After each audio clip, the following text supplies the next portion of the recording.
2 für Union nach 0:2 Rückstand. Ich muss mega kotzen. Und händelt die Chance, weil er mit dem Rücken zum Tor die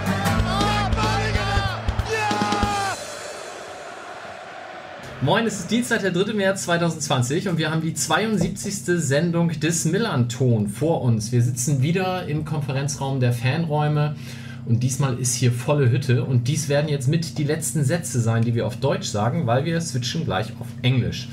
Wer damit restlos überfordert ist und auch keinen Bock drauf hat, der bitte schaut in die Kapitelmarken. Wir werden nachher noch auf Deutsch weiterreden, aber beginnen jetzt erstmal auf Englisch, weil wir einen Gast haben. Und der Gast ist James Lawrence. Hi James. Hi guys. Great to have you here. We really are very, very curious how good we can do that in English. We all followed the Instagram story of the FC St. Pauli account today, so we know you can do it in German, but we will see if we can do it in English. Yeah, well, if you need to do anything in German, then just hit me with it and I'll try and understand it. We will see, yeah. Yeah, maybe for those who might not know your career that well, I've read some articles today and I learned that you are, at least for the Elf Freunde, you are the Forrest Gump of the football, and you might explain to us why they called you that. I wasn't aware they did call me Forrest Gump. Ah, okay. You'd have to explain that to me first. The reason is that you met a lot of very famous footballers in your career. Probably not within the last couple of years, because, well, you played with Mats Möller-Deli, which is, of course, the most famous players in some years, but for the moment you play in a second division team in Germany. But for your career you met Harry Kane, Quincy Promes, which is more known to the FIFA players of us, I think, or the younger guys. Timo Letschert, who plays at HSV at the moment. You were coached by Dennis Bergkamp. You played with Christian Eriksen, you played with Vincent Kompany, and at the moment, of course, your national trainer is Ryan Giggs, who's the hero of my childhood, at least. You're forgetting one, kind of major one, which is also that I met Johan Cruyff. Ah, yeah. As well. Not in a football-related activity, but he was also one of the famous footballers that I met during my career. I guess it was all quite coincidental, meeting all of these players, but I guess, well, players and coaches, and I think that it wasn't, it wasn't because I played it safe during my career. I think the reason that I ended up meeting all these fantastic personalities was the fact that I took a risk, as some might call it, in moving to Holland at the age of 16 with my family. Yeah, I read that story. There was a job offer for your mom, and this was the reason why you got to the Netherlands, and then you were thinking of either going there or staying in London or greater area of London, and your dad sent some emails. Yeah, I think that's pretty much exactly how it happened. Yeah, my mum had a job offer and we went over as a family for the summer to decide whether or not it would be a good fit for the family to live in Amsterdam at that time, and me and my dad spoke, and I wanted to kind of keep training and playing for a football team while I was over there, just to kind of keep fit during the summer, with a look to going back to England and pursuing a career in football then. And what happened was, a team called HFC Haarlem, which was where I met Quincy Promes and Timo Letschert. They replied to my father and they said that I could come and train with them for a number of weeks and just to keep my fitness up and keep playing. And after a couple of weeks they said, actually, what are your plans? We would quite like you to stay in Holland. And so I had to make a decision to do that, and I made that with my family, and we decided all together that I would stay and my brother would stay in England. From there it kind of took off. Does he play football? My brother doesn't play football. He used to up until the age of about 13, I think, and then he decided that he was more academically focused and than I was, at least. And he decided to go in that direction, so he stopped and I continued. But he was the main reason that I played football in the first place, because I had a brother to kick a ball around in the garden with. Tim. So you started at Arsenal, if I'm right. So, and then going to the Netherlands. Isn't it like, how old were you? 16. 16. Wasn't it like, or was there a feeling of, okay, it's getting critical to be a pro in the future? Not really. At that time, I think, yes, Arsenal was a really big club, but it had been quite a few years since I'd played there. And so I think, moving to Holland, I saw it more as an opportunity to put myself back into the running to become a professional footballer, whereas the last year that I spent in England, I hadn't really got the same idea that I had that opportunity. Whereas when I went to Holland, I felt much more appreciated, especially by the coaches at Haarlem and by the players around me. And that kind of gave me the motivation again to pursue something. And it wasn't really until I went to Ajax the next year that I kind of realized for myself that it would be possible. So I think maybe at that time, the year before that I moved to Holland, I think I had more of a confidence issue. And I think that the next 2 years that I spent in Holland at Haarlem and then at Ajax, they really helped to boost that confidence and to really give me an idea that I could play football professionally. I read that your team beat Arsenal 3-0, and this was... sorry, not Arsenal, Ajax. Ajax, yes. That season, we had Quincy Promes and Timo Letchert in the team. And we played against Ajax and beat them 3-0, and I think that was a kind of foreshadowing how good that team was, I guess. You have a lot of now professional footballers who are in that team who I think if you'd said to someone at the time that there would be that many professional footballers coming from that team, they wouldn't really have believed you, because it was just a second division club in Holland that wasn't really known for having an amazing youth system. And so I think that if you look now, hindsight is 20/20. But if you look back and see how many footballers have made it from that point, then I think looking back, it's a really impressive team to have played in. Then you went to Ajax and you started playing there. And at least that's what I read in that article, is that you were not aware of who will be your trainer. No, I didn't have any idea. It was my first time being at Ajax, at the club, at the training ground, playing for Ajax, and it was like I think it was a friendly game just in the summer, and I arrived and walked into the changing room, met the rest of the team who were all there and getting ready for the game, so getting my kit on and stuff, and then door opens, in walks Dennis Bergkamp. No reaction from anyone else, which I found very strange, because Dennis Bergkamp just walked into the changing room, and inside I was kind of exploding. Everyone just, he went round and everyone greeted him. Hi coach, how are you? Good, yeah, okay. And so I followed suit. I just said, oh, hi, yeah. And then afterwards he turned around and said, I'm going to be the coach for today, blah, blah, blah. Because he was doing his coaching badges at the time, and that was how it happened. So I was coached by him in my first game at Ajax, and subsequently he went on to be the assistant trainer of the under-19s, and so we also had training sessions with him after that. So amazing experience for me.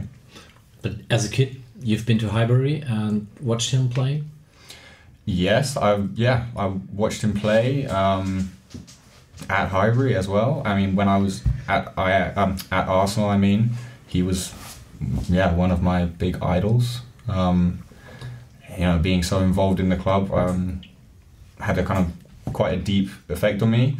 After I left, I was quite angry with Arsenal, as you can imagine. I kind of had a period of not supporting them anymore.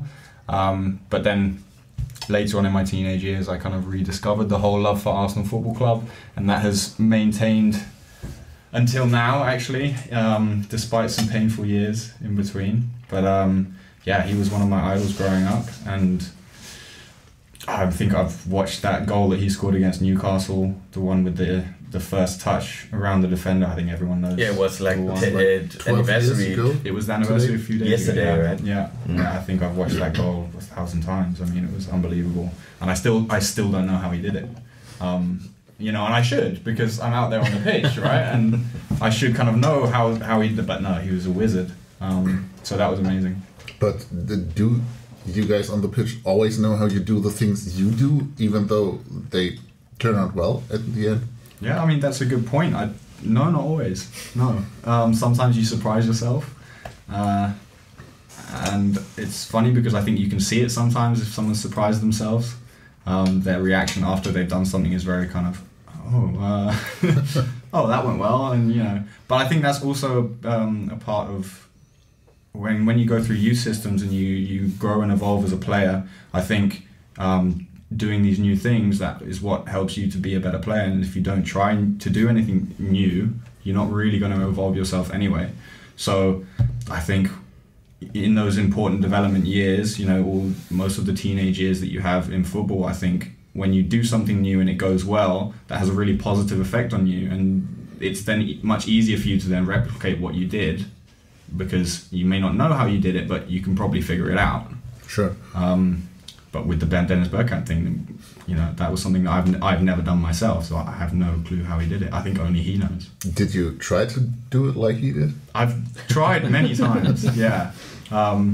Just casually tried. I don't think I've ever set my mind to doing it and just tried. But yeah, how do you get a ball to rotate the opposite way with the inside of your foot and to go around the opposite side of the man? Is just, to me, that's insane. I'd have to ask someone who was good at physics. We will link that on YouTube. Yes, to some kind of explanation. Yeah. So you mentioned the Ajax youth football team or teams or the school. It's a quite famous, or like the most famous in Europe for a few years. It was the most famous in Europe. How is it so special? So do the football school of Ajax deserve this label, or is it like just the usual youth club football school? I think it's special. It's very special. I think you have that feeling when you go there. You have that feeling. I think all the players have that feeling, and even kind of the parents of the children have that feeling. There's a special atmosphere at the club. Also from coaches and agents and all, you know, everything that's involved in a football club. You get a very special feeling. And I don't know what it is. I think it's a bit intangible. Perhaps it's history, you know, perhaps it's respect, perhaps it's recognition. But there's something kind of like an aura surrounding the club and from within as well that you feel while you're there. That just makes it very special. And how many times did Dennis Bergkamp describe this fantastic goal, or maybe also the other one from the World Cup where he scored against Argentina? Is it something you have listened to about 100 times, or is he not that? No, no, he didn't talk about it once, and I didn't ask, so I guess it's my fault. But you must have had, at a certain point, you must have told him that you were an Arsenal supporter. No, I don't think I did. Oh, why? I don't think I did. I don't know. It didn't seem that relevant, I guess. Okay. You know, he was a coach, I was a player. It wasn't. Yeah, I mean, the times that we were on the pitch together, you know, we were training and he was involved in the training, and it was mostly just taking on board those kind of things. So yeah, it wasn't. The one-to-one time wasn't that much. There wasn't really that kind of basis. But I still, tried to learn a lot from what he was doing on the pitch anyway. I mean, he used to get involved in things like shooting drills and, possession games and stuff like that. So you still could see that he did have that touch and that feeling that he always had. But yeah, and I didn't really feel the need to tell him that I was a huge Arsenal fan. Okay. Yeah, and maybe it will lose some of its magic if he told you, well, I didn't know what happened. Also true, yeah, that's a very good point. I think honestly, I try to Yeah, try something totally different. Like, imagine if he'd said that. You know, oh yeah, that wasn't what I was going for. Oh, I would have been heartbroken. Yeah, I think a lot of people would have been. Yeah. But to be honest, when I watched that goal today, I thought that it really looks like Hank Furman. So maybe you should ask him, and she can explain it to you. The other Dutch wizard, yeah. Yeah, that's a good idea. I think he's also so tall and blonde, and he has that same style. Yeah, style, magic, whatever. You're not quite sure how he does some things, but he just does them. That's your take on football. No? Same size, same hair color, so maybe the same. He's getting old. He don't get the best eyes, you know. No, but he got that long ball. He takes it also down have some and skills, also brings it around the defender, and it really looked very, very similar to the goals at the beginning of this year from Hank, where he turned around some defenders, and you don't really understand how he does that. So it really looks a little bit similar, at least. Which was the goal that he scored a few games ago? It was, I can't remember who it was against now, but it was inside the box, and the defender was moving to the left, and everyone thought he was going to go left, and then he took the first touch out of like the air to completely the opposite side. Stuttgart, yeah, it was. Yeah, this was quite similar. Yeah. That was very similar. It was one of those moments that everyone expects him to do something different, or something similar to more of a man of his size, and he does something of like a Spanish midfield maestro with that silky first touch, and no one expects that from him. So. You also had Christian Eriksen on the team. Are you still in contact? Can you give me some autographs from him? No, sadly not. No, we had contact for a few years. We haven't spoken for a while now. Actually, and he's playing for the wrong club now. Yeah, I mean, not anymore. Not okay. Yeah. He's now at Inter, so that's fine now. The last time I saw him was when we played Denmark when I played Denmark for Wales. And so I saw him then. I think that was last year. So we saw him in the tunnel and we spoke, and we traded shirts. So that was nice, a nice kind of throwback to the years that we had at Ajax together. But yeah, I mean, when he arrived, he was kind of fresh from Denmark when he arrived at Ajax, and I was kind of also quite new there. And so we immediately had a bit of a friendship because of that. And also one other player, Nikolai Boyleson, who was also a Danish player who came to Ajax. He plays now in Copenhagen. And so, we got along quite well, and he actually moved into the apartment opposite to mine. And so he was obviously quite a young lad on his own in a new country, so he used to come around for dinner and stuff like that, and I don't think his cooking skills were too good.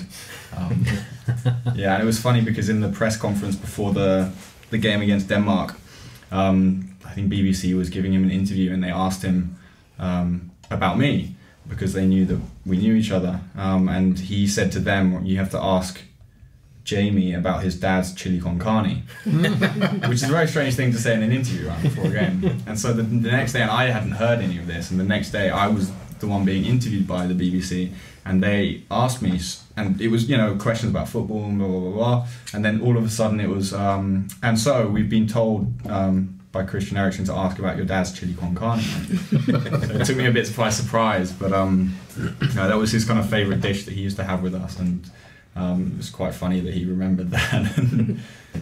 It is a good chili con carne, by the way. For sure. How are your cooking skills? Pretty good, actually. Yeah. I learned the chili recipe from my dad, so that's the kind of always good to keep it in the family. The staple, we'll hand it down for generations. And my mum taught me a lot. We used to have, as a child, my parents built especially like a, I don't know what you call it, a ring around the, like a kind of desk around the hob. So around the cooking hob, and with special chairs that me and my brother could step up onto, and so that we could always be involved in the cooking and to help them, and they could teach us that. So I guess they thought about that from an early age, that one day I would have to live on my own and survive by cooking for myself. And you do. And I do. And I do quite well. Yeah, then after 2 years, you had that incident where you discovered that there's something special or maybe wrong with your heart. You had it at the end of the warm-up procedure of a game, that your heart was beating really, really fast. You talked to your trainer and he said, okay, you'll be out for today. Yeah. During the warm-up, I felt it was during a sprint. And I actually sprinted kind of past him and I felt my heart kind of just explode. And although I'd felt something similar maybe 1 or 2 times previously in the previous year, just in a training session, I hadn't really attributed it to anything bad. I just thought, man, I'm tired, or it's just a sprint, or it's just a fast heart rate. And then this time it was kind of clear that it wasn't just something small. So I was like, okay, I have to tell the coach. And so I did, and the coach kind of put his hand on my chest and felt the same thing that I was feeling, and he pretty much knew that it wasn't normal. And so yeah, he said, not going to risk you playing today, sit this one out, go to the hospital, do checks, and we'll go from there. And for that moment, you didn't take it that seriously, and later on you discovered that some colleague of your team has more or less the same, but for you it was the chance to have an operation and everything was more or less fine after that. And for him there was a different ending because they said it's not possible to make an operation for him. Yeah, so it wasn't that I didn't take it seriously, but I guess I didn't realize how big it was until afterwards. So to me it was just kind of something wrong that could be fixed, and it didn't really get any bigger than that. Whereas when I found out that I had this other teammate who's same position as me, really nice guy, everyone liked him, and for him to then have to come into the changing room and say to the whole team, guys, I'm going to have to stop playing. That was a pretty big moment, I think, for everyone in that team. And for me especially, because I was going through the exact same thing that he was going through, except I was lucky. And so that was kind of when I realized, wow, that's actually something really big. And I'd kind of taken it a bit lightly up until that point. And then, we had another player as well who was a year older than me, who also had a heart problem at the same time. So there was kind of 3 of us who were going through this thing, and I would count myself the luckiest of the 3 because I had to have an operation and no visible scars, no pacemaker, no nothing. It was just one and done kind of thing. And the guy who's the year older than us, he had to have a pacemaker put in, which is not easy, I guess, to live with, especially at such an age. And then the 3rd guy who was in my team had to actually stop altogether. So on the one side, it was kind of really difficult, but what I was going through didn't really compare to what they were going through. And so I guess that's why I didn't see it as as big of an issue as they did. Okay. Does it help to process such things when you're surrounded by people who have sort of similar issues, but on a bigger scale or a stronger level, so to keep that in mind and to put it in perspective? Yeah, completely. It definitely put everything in perspective. It kind of normalizes it, which I don't know if that's good or bad, because I mean, it shouldn't really be a normal thing, especially to happen to 3 teenagers at this stage of their career, that they're all 3 looking to go and play professional football, and all 3 at a club that has one of the best youth systems and is very well respected. So the chances are statistically more high for them to do that. So it kind of normalized that, and I guess it kind of made me realize that I was just lucky and I should just be thankful and not dwell on it, not keep it in my head, not be worried about it, because my situation could have been much worse. So it definitely helped me get it over it quite quickly. It was kind of, I wasn't so worried about myself because I was worried about the other guy who had to stop and what he was going to do next, and what he was going to do with his life. And so I didn't have to worry about any of those problems. Mm-hmm. And is it really one and done, or are you going to surgery once a year, or No, it was totally fixed? one and done. Yeah, one operation wasn't an easy operation. I was awake for the whole thing, and I had kind of adrenaline pumped into my system for I don't know, an hour and a half, 2 hours or something, but like, you know, on and off. So it was probably the worst operation I've done in my life, but it was done after that, and I didn't feel a single thing afterwards. Just the recovery was a bit heavy. It was just simply recovering fitness because you know, I couldn't really walk 10-15 meters without being out of breath immediately after operation. So it was simply building up fitness again and getting my body used to working out at a high level and at a really intense level. You've been to a meeting or discussion evening, whatever, last week here in Hamburg for the JEMA e.V. This is some kind of a club who takes care of people with that heart disease or heart scare. Not the problem that I had specifically. It's a club that takes care of people who have congenital heart disease, and especially looking at congenital heart disease in adults. So when it develops later in life, which is more of a problem because there's a lot of care for children and those kind of things and those kind of problems. There's a lot of research going into that, whereas there's not so much help for adults who develop it at a later age. So yeah, again, talking to them, I also felt kind of like one of the lucky ones because there are so many people who have way worse problems than I had. And yeah, it was nice to go and share my experience with them and yeah, just talk to them and see what they've been through or what they're going through now, and just get another insight into the lives of people who are living with these problems. Yeah, really good. After that, you have 2 other clubs in the Netherlands, and then you moved to Slovakia for FKAS Transcene. I'm pretty sure I've spelled it totally the wrong way. No, that's right. Yeah, AS Transcene.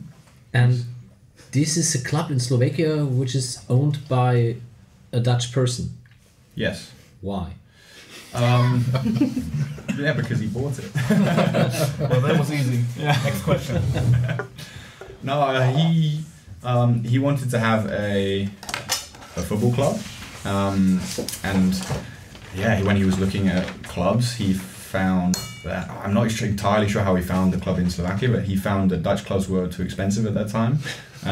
Yeah, and so he decided to go abroad, and he found a little city in Slovakia that had a team in the 2nd division at that time that were willing to sell to him and that he could really turn into a project.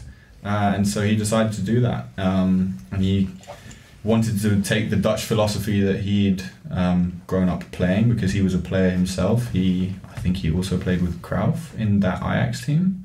And he was a winger. And he brought that Dutch philosophy over to the club in Slovakia and tried to...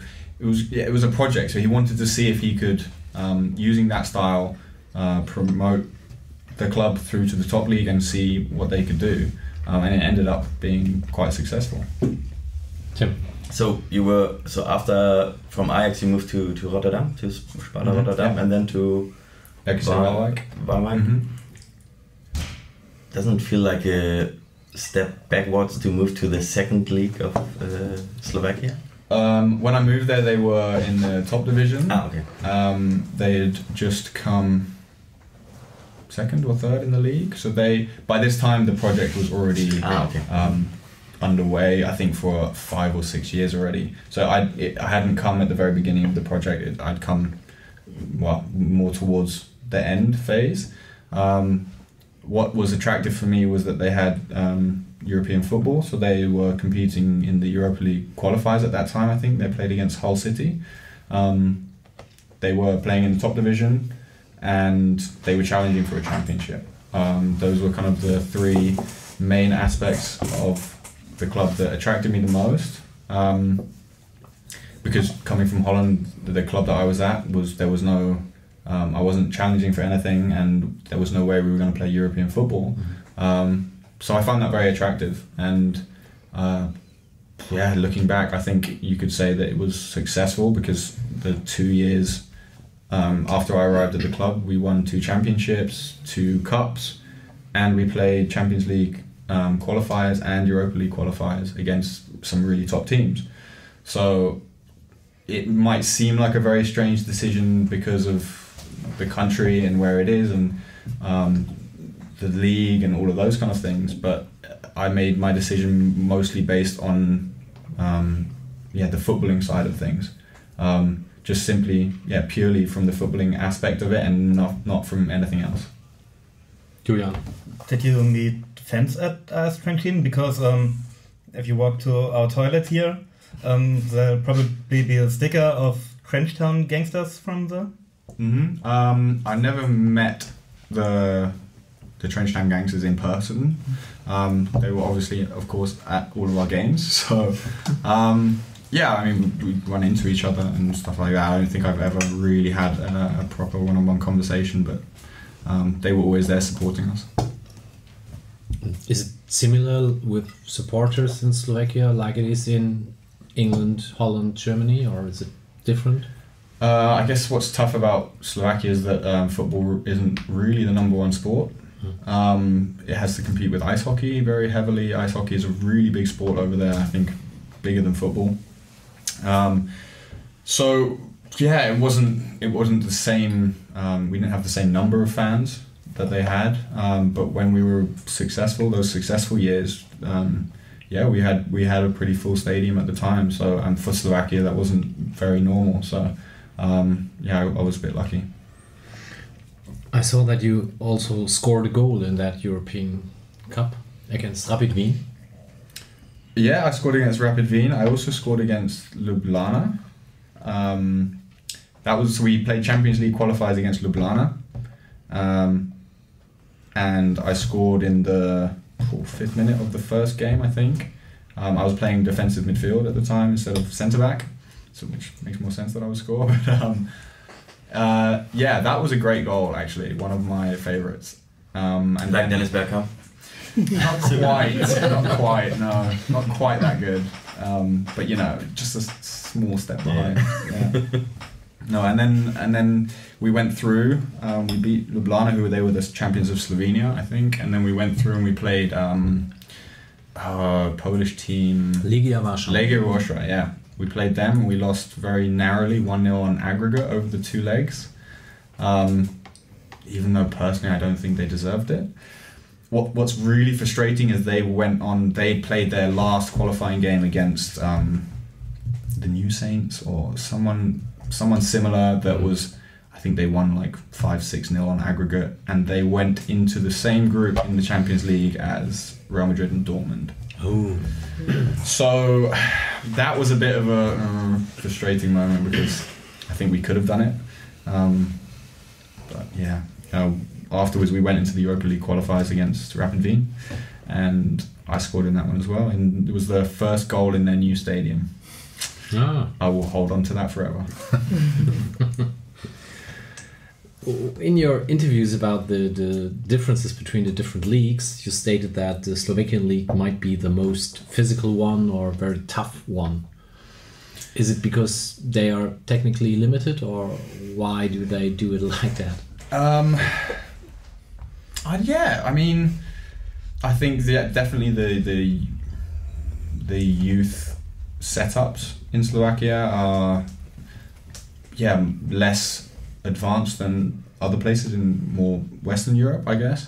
So I don't think the kids learn to have that same basic understanding of tactical knowledge and basic technique and all of those kind of things. I think they're definitely trying to change it. I think it's definitely improving. And you can see, the Slovakian national team now has a number of very, very good players who have come through those youth systems. So you can't say that it's, much, much worse. But I think they are a little bit behind, a little bit perhaps outdated in their thinking. But it's also to do with the leagues. There was kind of like an anything goes kind of feeling. Very hard tackles were allowed. It was that kind of physicality that I was more referring to, kind of like the leagues used to be like in England. I think everyone kind of knew England as those leagues that it was kind of play on no matter what. And I think that was kind of the same feeling that I had over there. You liked it? Sometimes when I was not on the receiving end. How does German second league compare to, well, say, the other leagues you played in terms of physicality or technique? I think the German league, the second league, what I've experienced so far is it's a lot of, put very simply, it's a lot of up and down.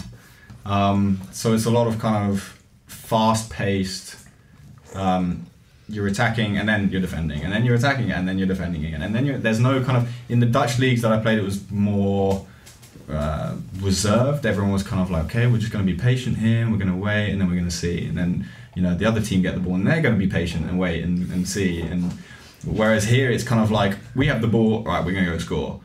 Okay, we lost the ball, well, they're going to come and score. Let's better defend. Oh, we got the ball again, well, let's go and score. And so it's hard to describe that. Okay.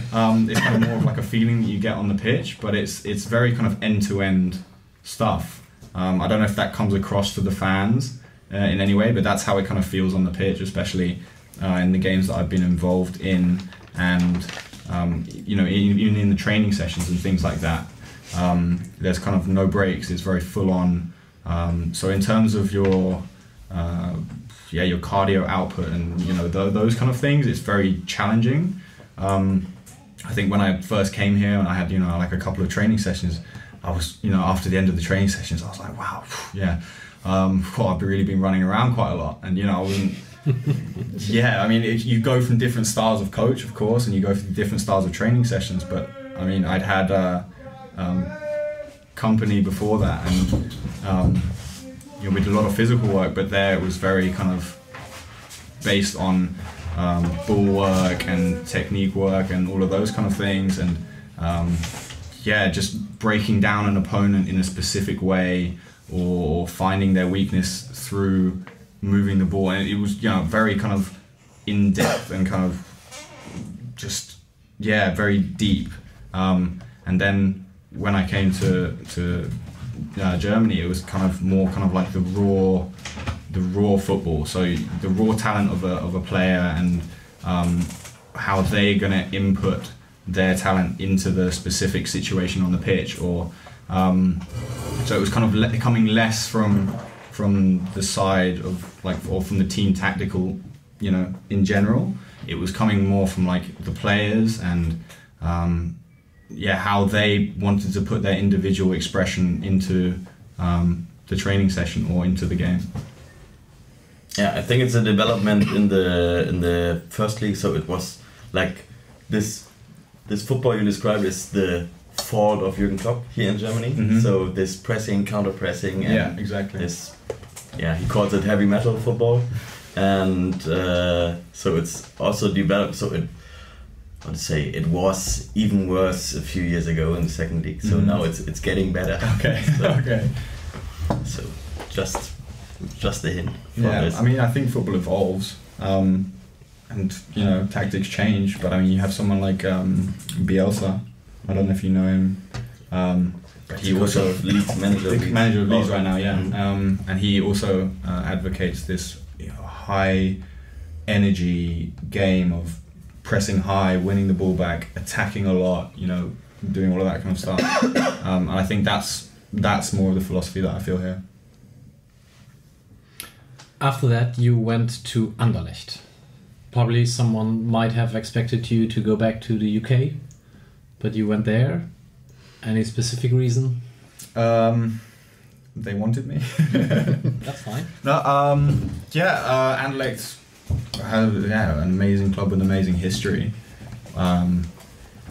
When you hear that a club like that is interested in you, then it's a big honour, and I don't think there was any doubt in my mind that I was going to go there. Even if there may have been offers from elsewhere, I think that was there's such a big name to be interested in you that you can't really say no.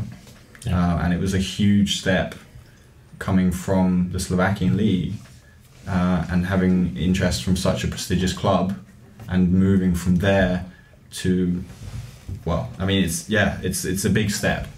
And I don't think it's a normal step that you would see in a career. I think usually there are kind of little steps in between. And this was kind of just going from Slovakia to the top of Belgium is almost unheard of. So yeah, I was very up for being kind of the first to make that step, especially from the Slovakian league. There were others who had made a step from the Slovakian league, but kind of done it in two steps. So they'd gone to, for example, one player went to Denmark and then ended up in Italy in the top league. But there's that's an in-between step. If he had gone straight from Slovakia to Italy, it would have been slightly different. So to me, that was kind of like a big compliment to the work that I'd put in Slovakia and the work that I put in on myself, and also it was a kind of confirmation that it was the right move to go there in the first place. And a short while after that, you've been named to the Wales national team, and if the information is right, this was again because of an email your dad sent to someone. Yeah, my dad loves the emails. He's great on the computer. He made them aware. He's following us on Twitter, I'm aware. Yeah, no, he follows absolutely everything. He loves football. He's very involved in football and the statistics surrounding football. Actually, great, always great. Well, I have pages and pages for you if you really want to kind of go into it. I could talk about that for a long time as well. I mean, he came up with something called the relative age effect. I don't know if you've heard about it. Look it up. That some people, especially in youth football, the people in Germany that are born in the first half of the year. First half of the year, second half of the year, yeah. Getting more and more famous also in Germany, I think, at the moment. Yeah, so he came up with this original concept. So when is your birthday? 22nd of August. Oh. Yeah.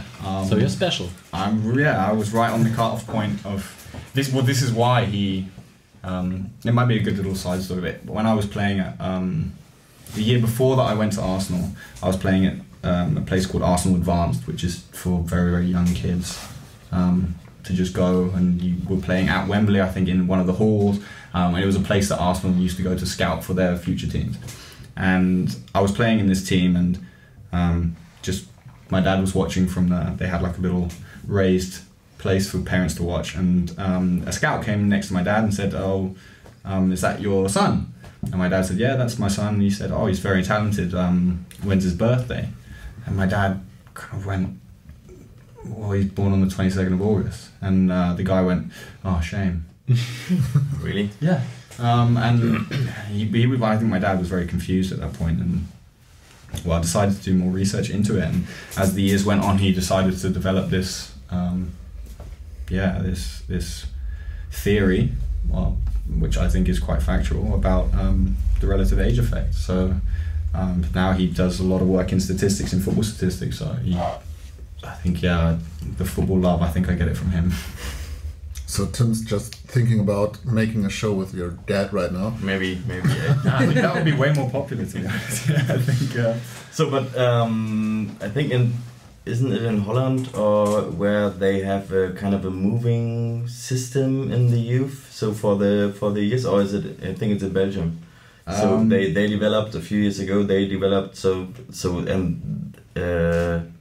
that they every year they change it for 3 months. So the first, like then if you are born in August, then for one period or every 4th year you are like the oldest in the team. Like this. Yeah, my dad worked quite closely with Ajax actually on implementing a new system based on the Montessori method, which is kids of various age groups in the same classroom, not just from the same year. And they put it to work at Ajax actually, and they changed, so it wasn't one year age group, it was actually over 3 years.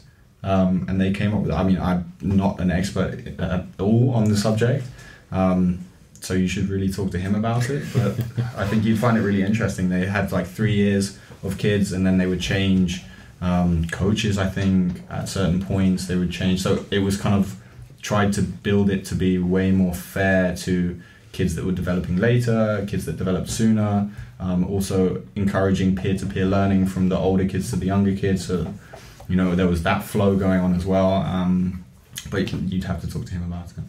Okay, Steve, so if you're listening, please contact Tim and we will make an interview. Yeah. Oh, that will be a lovely relationship.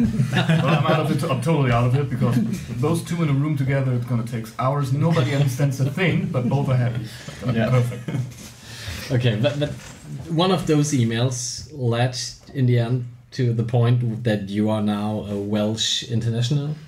Yes. And you are coached by one of my idols as a kid, Ryan Giggs. Yes. But you never played in any Wales youth team before, so this was your initial call to a national team. And yeah. it could have been South Africa, I learned. Could have been South Africa, yeah. Yeah, we also have South African blood, so it could have been South Africa, it could have been Wales, it could have been England. Yeah, we made them, I think my dad made them all aware. You know, I was here and I could play, and yeah, Wales, they decided to send some scouts over. Obviously, when I made the transfer to Anderlecht, it was a big kind of big news story, so it kind of made everyone stand up and take notice a bit more, and so they sent some scouts to watch the games, and quite soon after that I got my first call up, so it happened quite fast. And you've never been to Wales before? I hadn't been to Wales before that, no. My grandma was so disappointed that she had never, you know, taken me to Wales, or so she was kind of like, oh, you know, he's never been to Wales and now he's going to play for the Welsh team. But no, I mean, she is the Welsh one, so she was super proud anyway. But it was a weird experience going to the first time to a country and then playing for the country. You know, I think my biggest fear was that the fans would hold it against me, that, you know, I'd come or grown up in England and then moved to, you know, elsewhere in Europe, and I hadn't actually been to Wales and all this kind of stuff. But I think they were surprisingly open about it. I know that it's a very sensitive subject with a lot of the players from the Welsh team, that, you know, they're not born and bred as it would be, that they kind of grew up elsewhere apart from Wales, and I think there's a few fans who definitely want the Welsh players in the national team to be kind of born and bred Welsh players. But yeah, I think as long as you put on the shirt and you play with pride and you do everything for the country, then I think, yeah, I don't think there's such an issue with it. Sebastian. How does the first call up happen? So just the national coach just give you a call and say, hey, you're on the teammate, or what does happen between the lines? It's not quite as literal as that, or at least it wasn't with me. I found out that I knew that they... Your dad forwarded an email. Almost, yeah. I found out that I'd been being scouted by the scout for a while, so I knew there was interest, and then I did receive an email, in fact. I received an email telling me that I was in the preliminary squad. And the preliminary squad is a squad that happens before the squad is announced, and it's a broader squad selection of players, and then they narrow it down to the number of players who are in the official squad when it's announced. So we all get this email saying, it's basically kind of like, look, you're being considered, don't make any plans in that week. And then I think it's a couple of weeks after that, I actually heard through Anderlecht. I just kind of went in one morning, and I think the team manager came over to me, and he had a kind of piece of paper in his hand, and he was like, oh, did you hear? And I was like, no, what did I hear? And he was like, oh, well, you've been selected for the national team. And I was like, really? And he was like, yeah. And I was like, nah. He was like, yeah. And I was like, oh. And he handed me the piece of paper with you have the whole list, and you have the complete itinerary and everything. And I was just kind of like, wow, that's amazing. So one of the best moments of my career. Tim. So I think it's time. So we were asking beforehand for questions. Okay. And one of the questions was by Ulf. we're now talking about the Welsh national team, so he was asking who has the better haircut, Gareth Bale or Daniel Bubala? Ooh, that is an interesting one. Bala's got like the waves, he's got like the curls, you know.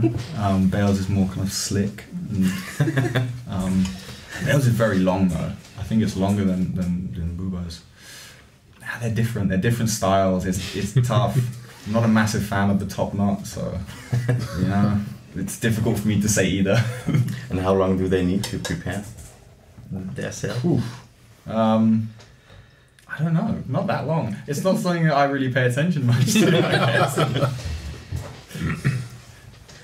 When you were talking to Sebastian Olsson in that German class, he asked you for your summer vacation plans, and you answered, "I'm going to the Euros, hopefully."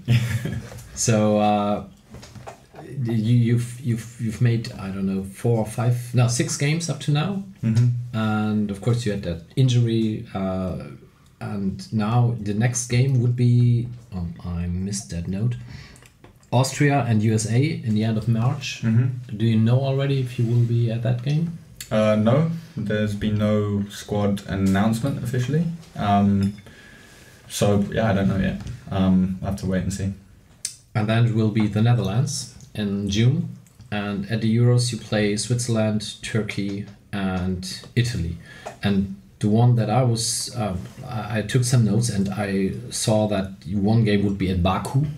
2 games. 2 games. So you need to go to Azerbaijan and then back to Rome, and then Baku, Azerbaijan again. No, we're Baku, and then Rome. Okay. Yeah. So we're 2 games in Baku in 4 days, I think 5 days, and then we're flying to Rome and then playing against Italy in Rome. Yeah, that's a big tournament. Okay, but you're looking forward to it, of course? Yeah, absolutely. First of all, the games in March. So we play Austria and then USA, I think. Yeah. So first I have to be involved in those and then we'll see from there. Okay, we're pressing our thumbs. You can also ask some questions if you want to. So, Julian. Mike referred to your German class, but which language do you talk with your Sluhukai? English or Dutch? Mostly Dutch, actually. It mixes sometimes. It depends who's around us, I guess. So if we're with other teammates, then it's English, and if we're just one-on-one, then it's Dutch.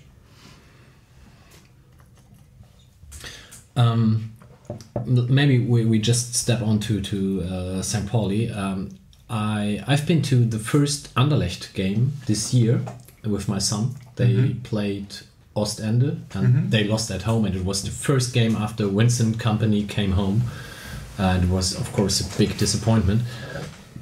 But you were not in that squad. No, I was watching. What went wrong in Anderlecht? So the year was not that successful for the club. In general, they missed Europe for the first time after 20 years. Yeah, it was a kind of historically bad season for Anderlecht. So it wasn't an easy one.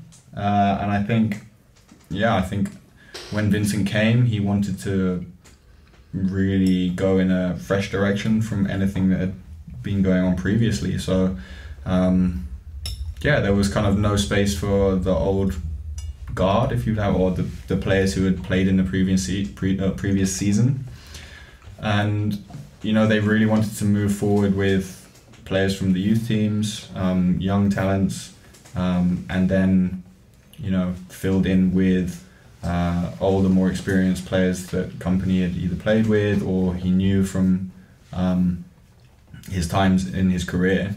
And so, they loaned a centre-back from Manchester City, so it was kind of the same style that Company wanted to play. They brought in Samir Nasri as an experienced voice. They brought in Nasser Chadli as a experienced Belgian footballer. And then they filled up the rest of the team with the talented youth players. So there wasn't much space for the players who had played previously in the previous season. And so we all had to kind of look for new challenges. Tim. So the club told you, okay, Jamie, it's time to look for a new challenge? When I arrived back quite late because I had internationals in the summer. So I arrived back later than the rest of the team. They'd already been in pre-season, I think 2 or 3 weeks. and yeah, had a talk with company, and he just said, look, I don't see you in my plans this season, so yeah, that was pretty much it. So I mean, it's really that simple sometimes. A coach, doesn't see you in their plans, and you have to go and find something new. So you just have to kind of take that on the chin, and it's, sometimes it's not even personal. So you shouldn't really take it personally. It's just an opinion at the end of the day, and you have to kind of get over that and find something new. And then you were moving to St. Pauli. Was it the first time then, after you heard, okay, there's a club from the second division in Germany? Was it the first time you heard of St. Pauli? No, I'd heard of them. I'd heard of them before. I mean, you're quite a famous club. But yeah, I hadn't really know anything much about them. So it was an experience for me to hear about them. I mean, I heard, I guess, from quite a good source. Someone who knew the city, someone who knew the club quite well. Frank Arnesen. Frank Arnesen, yeah. And someone who was very, very enthusiastic and positive about St. Pauli.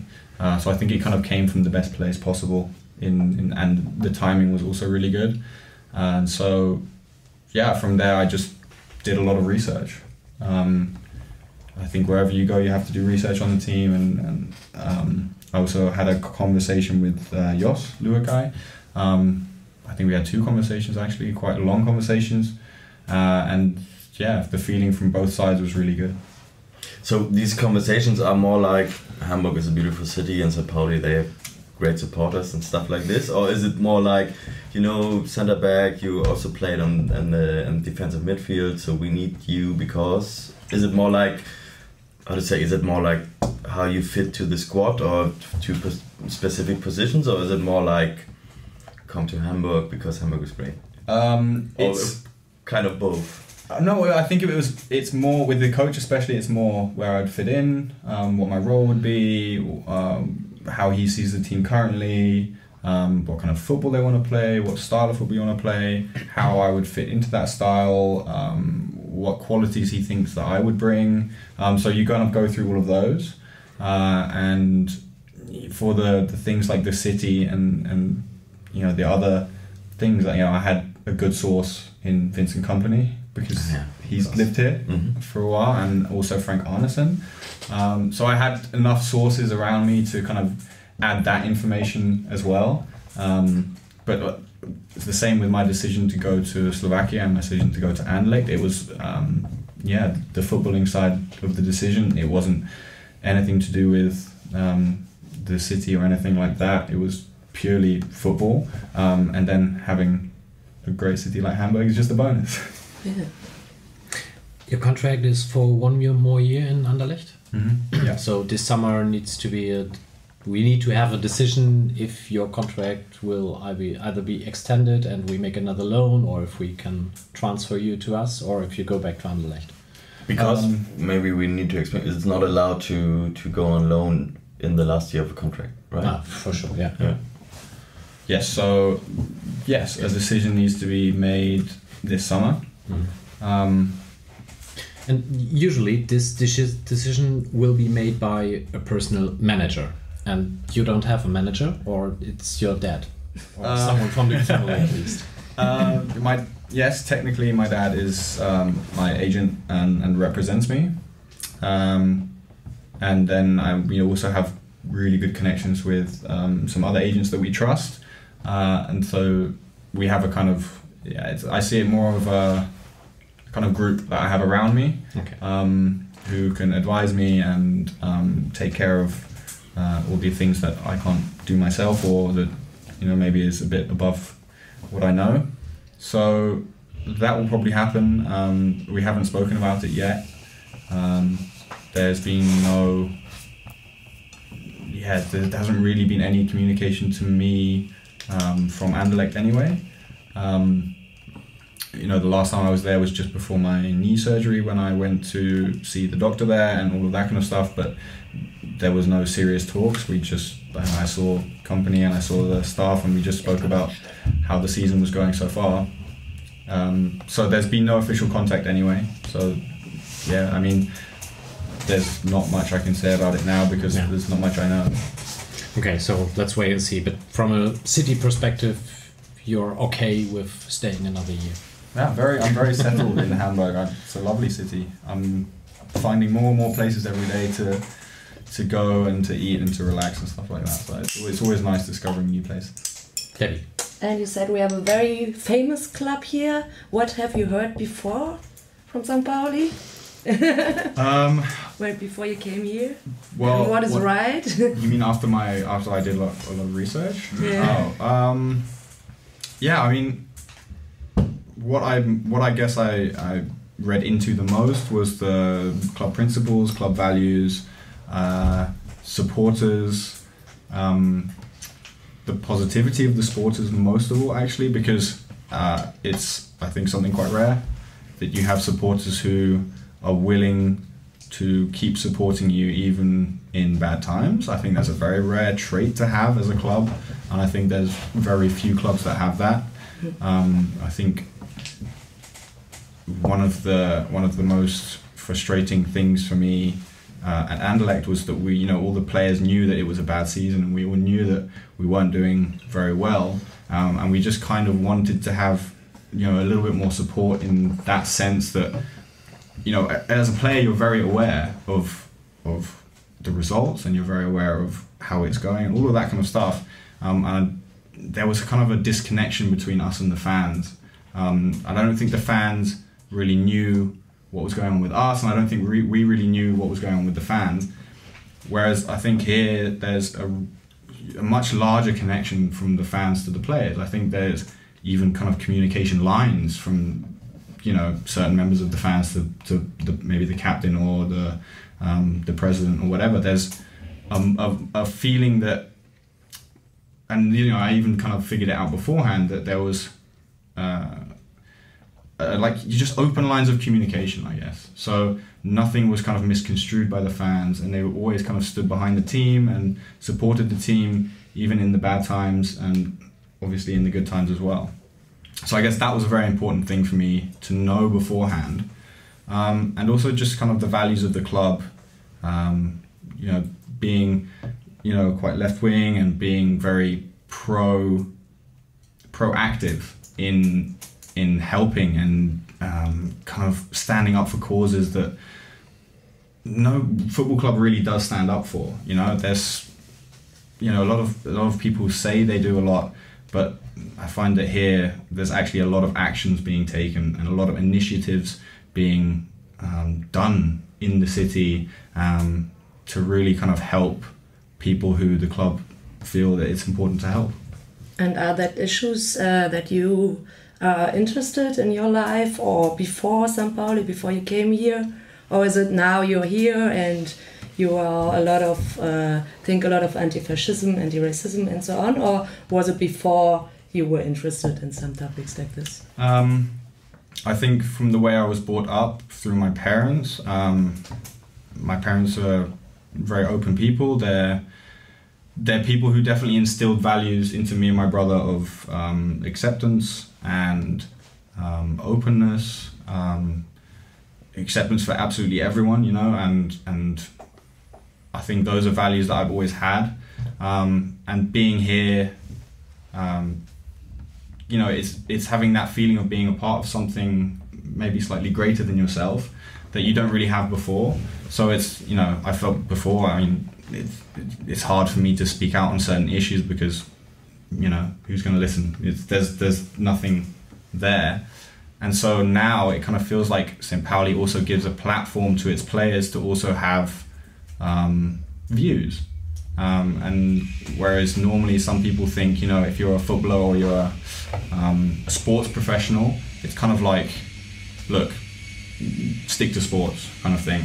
And I think it's someone, LeBron James very famously stands up for a lot of human rights and rights for less privileged people. And I think that those are kind of things, he says, look, I'm more than a basketball player, I'm more than a sportsman. I also have views and I have rights and I have ideas on how to improve things. And I think that that's kind of also important, and St. Pauli provides the platform in which players can then have a voice and support certain causes. Sounds good. Definitely. So is it like that this, how to say, this point of view or this kind of platform is used by most of the players, or are you within the team like one of a few who is using it? Or other question, or same question but the other way around, do you speak about the values St. Pauli stands for in the team? Yeah, I think I don't think you really come to play for St. Pauli if you don't agree with the values. I think not that it would be difficult if you didn't, but I think that why would you? Why would you come and play for a club that you didn't really agree with the values that the club was promoting for? You know, usually, so there are some fairy tales about some players who only usually play for a lot of money.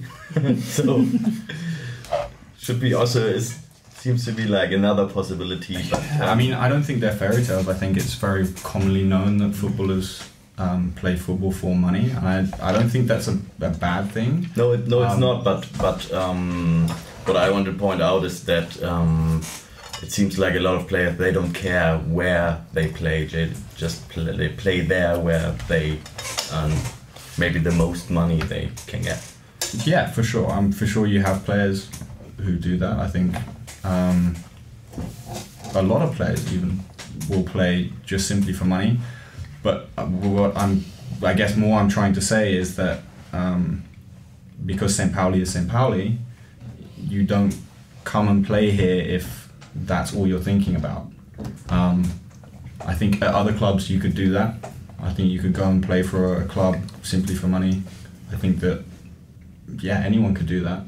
But I think when you come to St. Pauli, because of the club values, and even if you don't believe them beforehand, I think you kind of get swept into that belief, and you get swept into the whole way that the club thinks. And yeah, we talk about that in the change room. We talk about all of the things that are going on. We talk about with each other, and yeah, I think it's just kind of makes for a nicer, more open and relaxed atmosphere, somewhere that people can be themselves, be very open. Because that's kind of what St. Pauli allows for. I think we had a very similar discussion with Robin Himmelmann when he was here. He said that St. Pauli at least offers these possibilities for you as a player to get related to some topics, and either you grab that chance or you ignore it, but this is more possible at St. Pauli than at other clubs at least. Yeah, I mean, that's kind of the platform that I was talking about. Yeah. That's the allowance that St. Pauli gives you in order to do that. Yeah, absolutely. And then you came here. Oh, Johnny. You said yourself, it's a left-wing club, so of course we have to talk about the UK terrorist thing. You get a text from your grandma. Was she some kind of saying angry or? No. Has anyone called you and said, "Who are you playing for? What is going on?" No. I think actually the opposite. Okay. I think none of the anger came down on St. Pauli. I think most of it came down on the UK government, which is the better way around. It wasn't. I mean, I was sent it by someone, and I saw it, and I kind of felt a little bit outraged by it, just simply because, you know, that is my government. And they had kind of put, you know, my club on this list, and I don't know if it was a mistake or, you know, an intern had just really made a mess of things, or, you know, I don't know what went on behind the scenes with how St. Pauli has managed to end up on this list. But you had Greenpeace on the list as well, you know. And I felt that I had a feeling inside of me that it was kind of unjust, and anyone who knows me, my whole family, my closest friends, they will say that if something's unjust, I will be the first person to take issue with it. And I think it's a quality that I've had for a very long time, and it was a quality that made it quite difficult for me sometimes as a football player, because, you know, on the pitch, things will not always go your way, and things can be unjust. You know, a referee's decision that you feel is not fair, or whatever it is that's going on. And I always kind of had this feeling inside of me when something unjust happened. And so when I saw this, I had that same feeling, and I felt like this was something that I also needed to speak out about, and to just say that. And it kind of felt like, because it's my government, I was kind of lumped in with them. So it's kind of like what their views are my views.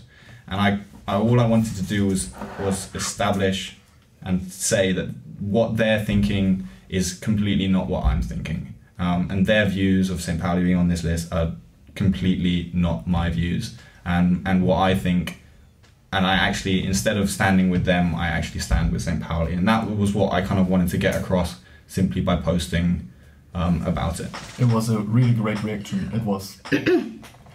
Got a text message from a friend of mine, and he said, "Yeah, you're a terrorist now in UK."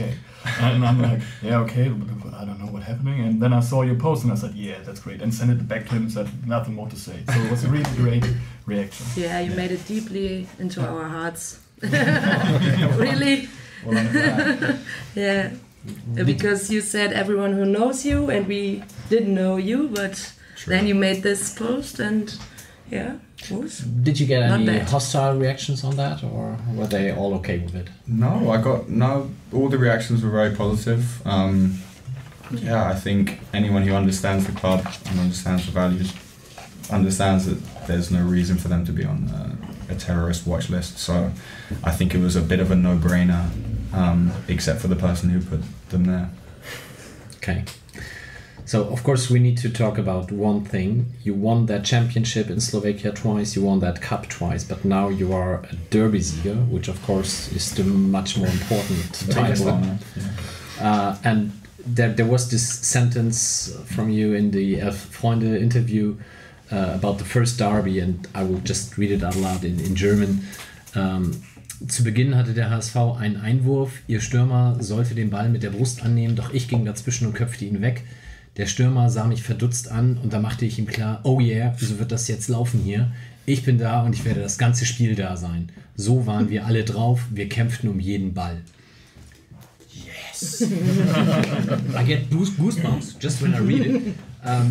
Was this something you were aware of before the game, that this is something special? You come from England, you know derbies, you probably have been to Arsenal-Tottenham, games like this. So was this also a special feeling in the locker room, and were you aware of that? And did you knew before the game that this will be our day? Yeah, the feeling and the build-up started at least a couple of weeks before. And there was especially that week before, there was a very strange, not a strange atmosphere, but an unusual atmosphere. So an atmosphere that wasn't normal, that we weren't used to. And it was, I guess, half kind of excitement mixed in with a little bit of fear and a little bit of, what's going to happen. And there was that whole week leading up to it. I guess that was all that was talked about. So I got a pretty good idea of how special it was and how much it meant to the fans and how much it meant to the city. And also, all these stats were coming out, about, how long we hadn't beaten them, and, at our stadium, and how it's quite an unusual derby because if St. Pauli's in the second division, Hamburg's in the first division, the derby isn't played. And so I think for the fans it's even more special because it had come around again and it was time again to play, this derby. And I guess everyone was, expecting Hamburg to be promoted this season. Again. Right, realistically. And no one knew if we were going to get promoted as well, so we could go into the first league and have the first league derby, which I think would also be pretty special, but you never know. So I think it was kind of like you don't really, it's something that doesn't happen as often as maybe it should, and so I think it just makes it even more special for everyone. And so there was just the biggest amount of hype surrounding this game out of any of the games that I've ever been involved in. And that gives you a pretty good feeling of what everyone kind of expects you to do out on the pitch. And so, yeah, the energy before the game was unbelievable. It kind of felt like we were slightly invincible and that there was no way we were going to lose this game. And it's not a feeling you have every game. And it's not something you can just put on and be like, we're not losing today. It's a feeling that built up over that week, over the training sessions, throughout that whole week with the whole team, and into that kind of one moment before the game where everyone's feeling pretty much exactly the same thing, and then you go out onto the pitch and then you win. And I don't know where that comes from, but it was very special on that day. Yeah, also understands. Yeah, quite great. And now for the second leg, you were not even in the stadium. No. Why? First of all, because it was an away game and it was in Hamburg Stadium. Second of all, it's not easy to Get watch tickets, a game. Well, that too, yeah, that too. It's not easy to watch a game, especially a game of that caliber. Something that you've previously been involved in, that you know how special it is, and just sit there and watch. Sitting and watching football in a stadium when it's my own team is a very nervous experience for me. I'm not a nervous person when I'm on the pitch. I'm never nervous when I'm playing, but if I'm watching my team play and I have no control over what they're doing, I'm the most nervous person in that stadium, I can guarantee you. And then a derby. And then it's a derby, yeah. And then it's one that I've previously been involved in, and I've, know the feeling of what it was like. And yeah, I couldn't do that. But wasn't it even worse sitting in front of the television? No, it wasn't. So, but you watched it on TV, of course. Yes, I watched it on TV. Yeah, I was up and down my living room quite a lot. Actually, it was quite funny. I don't know. It's a special game. It instills a certain passion in you, and that just kind of comes out. So I was very nervous the first 15 minutes, but after that, it was just got better and better and better. Yeah, quite nervous. Yeah. But did you after the second goal, at least I in the stadium had the feeling, okay, they won't touch us today. There will be no way that they can beat us. Did you have the same feeling, or were you just relieved when the final whistle was blown? But I mean, this is the thing: is that when you're involved in a game, like I said about the previous derby, that I had the feeling that there was no way we were going to lose even from before the game, and during the whole game, I was like, we're not losing this. When I'm watching football, it's completely different, and I'm completely the opposite. I was just a wreck. I was a nervous wreck, and I was, even after we scored the second, I was like, we need to get a third. And then when Rico headed the ball in, right, I was I didn't know that it was offside until I saw the score like 5 minutes later. 5 minutes later, because I was running. I was running around my living room, and I didn't realise. And even then, I was like, we need to score fourth. Like, we need to score 4. I was like, anything can happen. They can score 4 in the last 5 minutes. So no, I was nervous until the very end of that game. Okay. And then you didn't even get to the team after the game? No. I sent them messages of congratulations. I said, go out and enjoy yourself, but I'm not gonna come with you. But that was purely a decision that I made because of my situation at the time and coming back from an injury. And we were given 2 days off, or the team was given 2 days off, but I decided that I didn't really want 2 days off, because I hadn't played that day, I hadn't played in the game, and to have another 2 days off wouldn't have been physically good for me. So I decided to go in the next morning and do a training session instead with some of the injured players and the physical coaches. So it wasn't a decision that I said, you know, oh, I don't want to go with you guys to celebrate. It was more, you guys enjoy yourself, but I want to be back on the pitch with you, so I'm going to do everything possible in order to get there. So you missed that pyrotechnic celebrations. I saw all the videos. Okay. In general, how do you follow a football game when you are on the pitch? Do you hear the chants? Do you see the choreography, the pyrotechnic and so on? Do you like it? Do you think it's more a distraction? Well, when we walk out, it's kind of nice to take in an atmosphere. So when you walk out onto the pitch, you kind of take in everything that's going on around you. So you see all the banners and all of that kind of stuff, and that's kind of like a nice experience for you.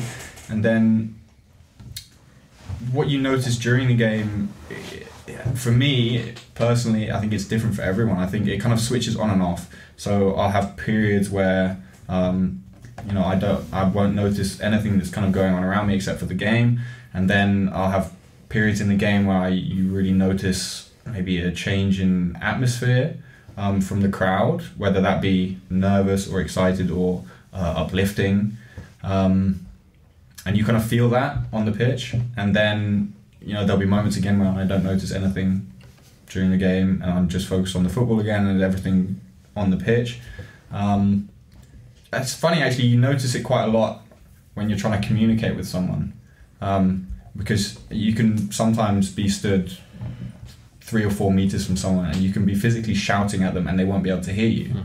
And that's when you kind of realize how loud the fans are being, and you're like, oh, you know, and then you get that feeling again. And I think it's also, it's moments in the game that you can use it.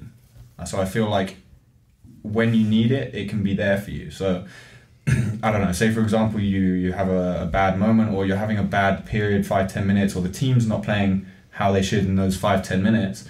I think it's possible for you to use the energy from the fans to kind of boost you into getting out of that kind of zone, out of that bad period. So I think it's kind of like I don't know how to describe it, it's kind of like a pool of energy that you can dip into. And it's something that you notice when it's not there. So definitely, you know, for example, in an away game, it's very apparent when it's not kind of the same atmospheres that you get at the MillernTon, because in those moments you go to naturally kind of dip into that energy and to take that into yourself, and it's not there. And so it's kind of like a different feeling. But then, you know, at the same time, the away fans against HSV, I heard them the whole game, I think. Literally, it was only, even on the TV, it was only, you could only hear the away fans. Yeah, this was quite nice. It was a pretty good game, yeah. Yeah, it was crazy. We have 2 more questions from Flo. First of all, since when, or maybe also why, do you play with that mouthpiece? It's not that usual for football players, at least. No, I've actually seen someone else doing it recently, the striker from Atlanta. He plays with one, just, you know, besides the point. But I have fake teeth, so it's a very simple answer. I have 2 fake teeth in the front. And yeah, I don't want them to get knocked out again. Sure. And the second question, are players on loan allowed to do the music in the locker room? I think that depends on, firstly, your music taste, and secondly, your kind of, your status in the team, I guess. I guess if I put on music, no one would complain, but it's not a job that I would take on. That's the second question. What kind of music do you like? I kind of like, I know everyone says they like everything, but I really do like everything. But like my music selection is very, very broad because I was brought up with a lot of my parents' music. My dad liked kind of old school rock. My mum, she likes, I I don't know how to put this, kind of otherworldly music. She liked African singers, and she liked I don't know, someone like Nina Simone, or those kind of things. My mom also liked kind of soul music as well. So I got a lot of that, and then through my childhood with my friends, I got a lot of hip hop, rap, English rap, all of that kind of stuff. So yeah, it's completely. Oh, I also, as a child, I played a classical instrument, so for 10 years. So I got a lot of the classical side of the music as well, so I really have a big mix. I mean, last week I went to an English rap concert in Hamburg, and the week before that, I was in Berlin watching Ludovico Einaudi, who is a pianist. So I think that kind of just sums up my music taste. It goes from one to the other. So who's doing the disc jockey job in the locker room? It varies, actually. I think Lewis does quite a lot of the music. Kevin does quite a lot of the music as well. Yeah, those two are, I think, pretty much the main ones. But they don't do any German music, hopefully.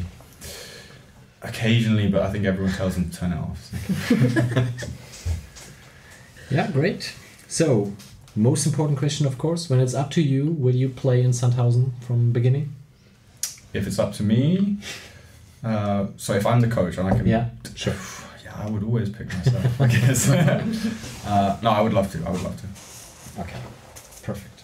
Sebastian. One more question from a friend of mine. So she saw a video of Prince William talking to other ex or recent sports players, talking about mental health issues. Is this something you are considering, or is this a topic you think about or you discuss probably within the team as well, or is this something just happening outside?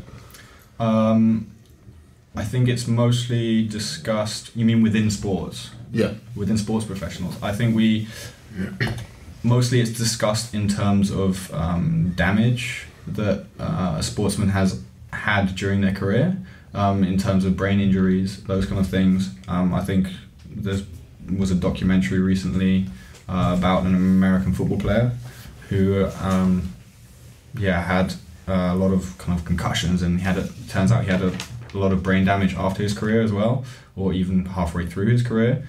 And so it is discussed, I think, but more in terms of kind of like the injury, what's going to happen after your career, how many concussions you've had, how much of a risk it is for you, more in terms of those kind of things. So yeah, I wouldn't say we discuss it as a general topic, but I think as a specific topic in terms of sport professionals, then yeah. Okay. You've noticed that it's not any longer allowed in English youth football to do headers? Yes, I've seen that they've taken that away. Yeah, I mean, if there have been studies that show that it really has a big effect on you, then absolutely take it away. I mean, why would you want to destroy, the life of someone who could have been otherwise healthy simply through something so kind of trivial at that age as headers? But really just some footballers, they're using some kind of helmets. So the problem with those helmets is that they what they're designed to do is to actually stop the skull from fracturing, but they don't actually prevent concussions. The concussion is when you get a massive hit in your head and your brain on the inside starts bouncing around. So yeah, I mean, how can you really prevent that? I mean, maybe there'll be some advancements, but I think that it's very difficult to stop a concussion happening if people are going up and winning headers against each other. I mean, it's just kind of like a thing that's going to happen in football. And I've had a few myself in my youth career, so I know how easily they happen, sometimes just from something really innocent, not even headering the ball. So I think it's just going to be something that we're going to have to deal with. Do you follow the discussions about concussion protocol in NFL, for example? Is it something that you can think of? I think for England they now think about that fourth the fourth player to swap if there is a concussion on the field or something like that. Yeah. Do you agree with that? Do you talk about that in locker room or? No, it hasn't been a topic. But I would definitely agree with that. I think for sure if there's a head injury, then head injuries are usually quite, well, not innocent, but they usually come about through something that's quite innocent. There's never really an intent to hurt someone's head. There's never really like a bad tackle that's hurt someone's head. It's usually just like a clash of heads or a ball or something like that. So yeah, for sure, you should be able to kind of change a player who's had a head injury with another player. I think that's kind of what's the word for it? It should be the basics. Yeah. Perfect. I have everything deleted from my list. Any other questions? I only have your list, so. I have a lot of questions, but it's not the right time, I think. It's too late. Something about your first match, maybe it was against Holstein Kiel, right? Mm-hmm. And you shot a goal. Mm-hmm. And you said a lot of the feeling of the support and so on. How was this? Because before you said we support although we don't win, and there we won. And how was the feeling? Do you remember? You remember lots of like these moments, and obviously a goal is a very specific moment that's happened to you, so you kind of remember everything that surrounds it. So I remember the feeling quite well, and it was just kind of pure joy, pure excitement. For myself, it was really nice to kind of score my debut and to have that moment for myself, and then to put yourself across to the fans in a positive way is something that you really want to do on your debut. I haven't really experienced scoring a goal in front of a crowd like that before. The goals that I scored in Europe were away, so there was complete silence in the stadium. So it was a new experience for me. It was a brand new experience for me that was a really good experience for me, and it's funny because all I've wanted to do since is score another goal, and it hasn't happened yet. So hopefully, just wait for the next derby next year. Yeah. I don't want to wait that long. Okay. just wait for Sunday. Okay, but that's also a way. I will be there. That's true. So you're gonna hear nothing but it's gonna be awesome. So I get a question that might be pretty naive, but I can imagine Dennis Bergkamp teaching you fancy tricks. I can't imagine Andre Trulsen teaching you any kind of tricks. So, fancy tackles. So what does a good coach do in training to improve techniques? He maybe does not Can't do himself. Great. You have a lot of great coaches who coach. I mean, isn't that the kind of the greatness of being a coach, is to be able to coach things that you couldn't do yourself? Because I mean, you have a load of great coaches who, weren't superstars themselves. You have a lot that were, but you have a lot that weren't, and they also, have that knowledge base. And I think it's the importance of being a coach is to understand how to portray something to a player in a way that they can learn it. So how do you get this across to that specific player in the way that they learn, because every player has a specific learning style? How do you get that across to them in a way that they can absorb it and then translate that onto the pitch? And so I think that's the greatness of a coach. It's not could they do it themselves, because if you can do something yourself, it's still difficult to teach someone else to do it. You have to find a way in which they're going to accept what you're teaching them, and maybe the way that you did it isn't going to be the way that they're going to do it. So, it's a very complicated thing, but I think, what I'm trying to say is that every coach is different, and it's about them finding the best way for that specific child to teach them everything they know. Tim. So, coming back to you as a footballer, you said you played also in defense, midfield, and as a centre back. What do you like more? Or is it almost? No, sorry. Okay. I think it depends on what the team needs, I guess. When I was playing in Slovakia, I think the team needed me way more as a defensive midfielder, and it was great to get that experience of playing that position. I think I prefer playing at centre back. Because you have no one on your back. So I was also a centre back during my youth. Yeah. I liked it because there was no fear from the back. Yeah, I mean, I used to play as a midfielder for quite a lot of the youth anyway, and so that it's difficult to play one position for a very long time and then to change to a position where the role is different, like you say. So it's difficult to play a centre back for a long time and then all of a sudden change to a defensive midfielder or another midfielder, and then the game flips. So whereas before everything's in front of you, like you said, now everything's kind of behind you. So I think it's more difficult if you have a really long period of playing one position and then changing. But I think if you regularly change kind of back and forth, I think you keep both aspects of the position. So you keep you don't have any fear of what's behind you because you're used to playing there, whereas you're also comfortable with everything in front of you because you're used to that as well. So I think it completely depends on how long you play that position for, how often you've done it in training and all those kind of things. So I think there's a lot of things that surround that. But if I had to honestly choose a position, I would choose centre back. Isn't it so? I think the position of a centre back developed in the last years quite radically from a defensive centre back towards more like a playmaker.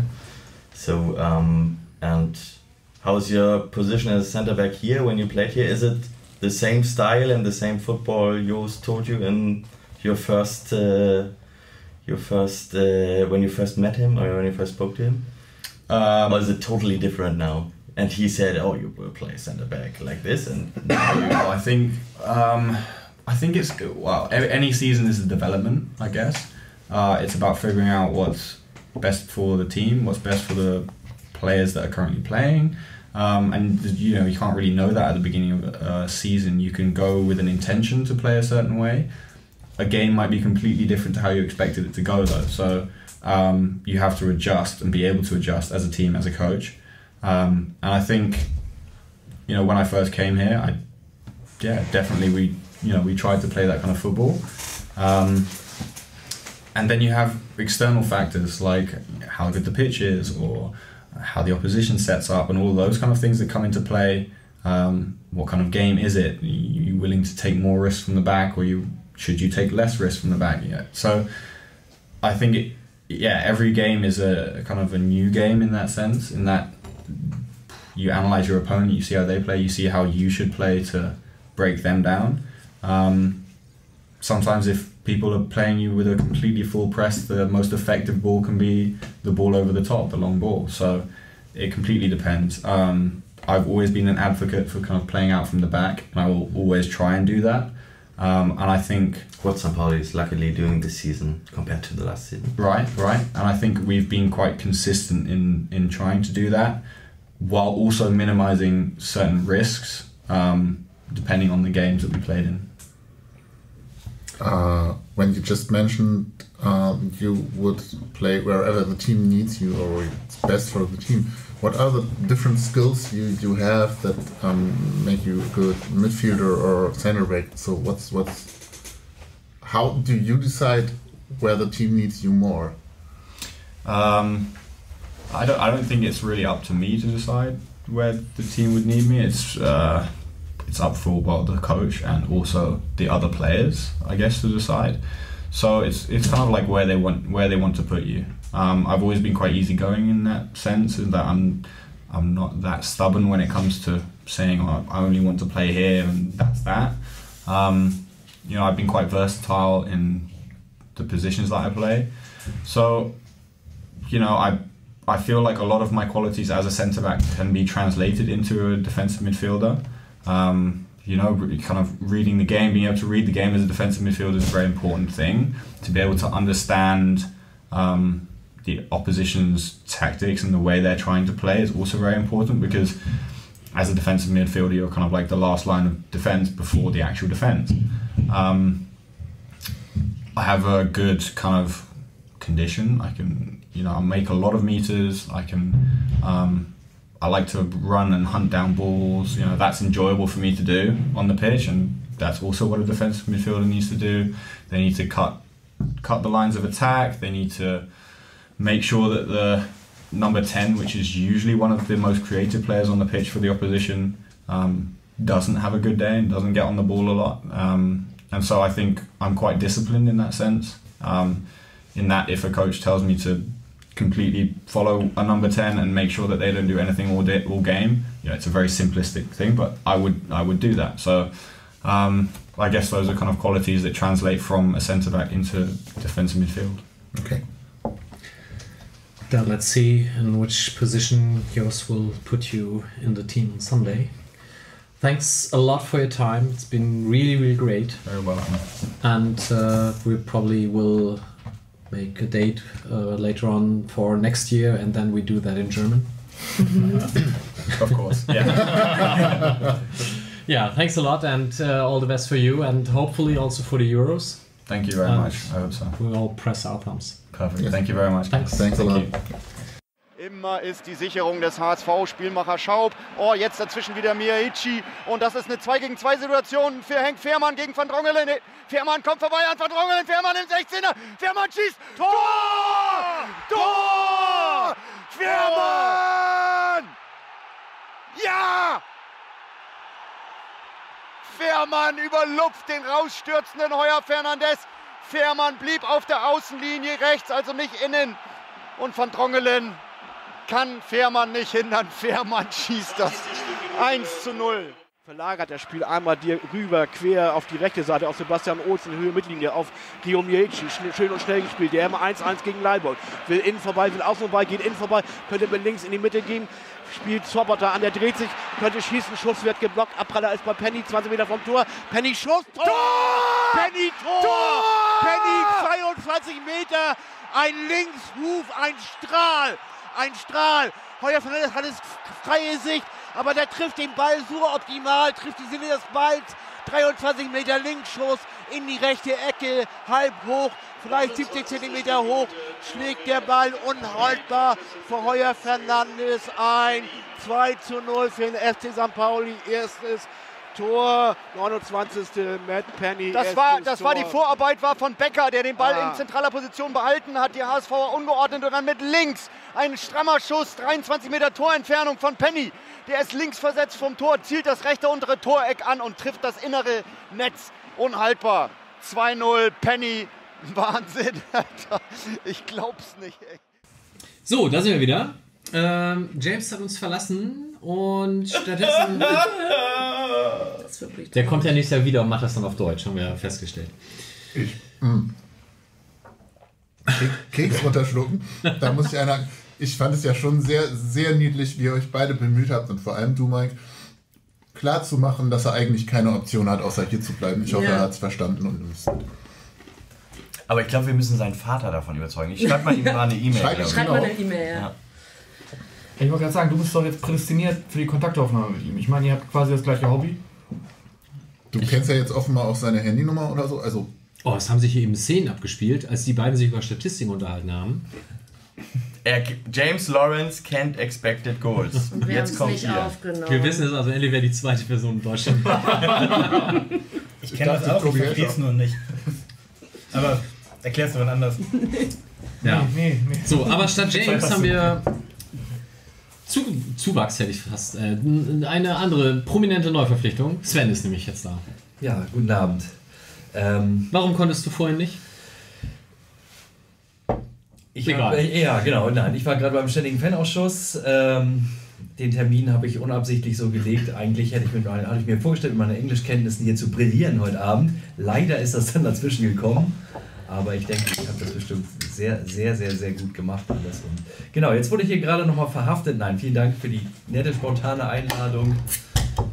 Schade, dass ich den ersten Teil verpasst habe. Aber du kannst dir das ja anhören. Gibt es als Podcast.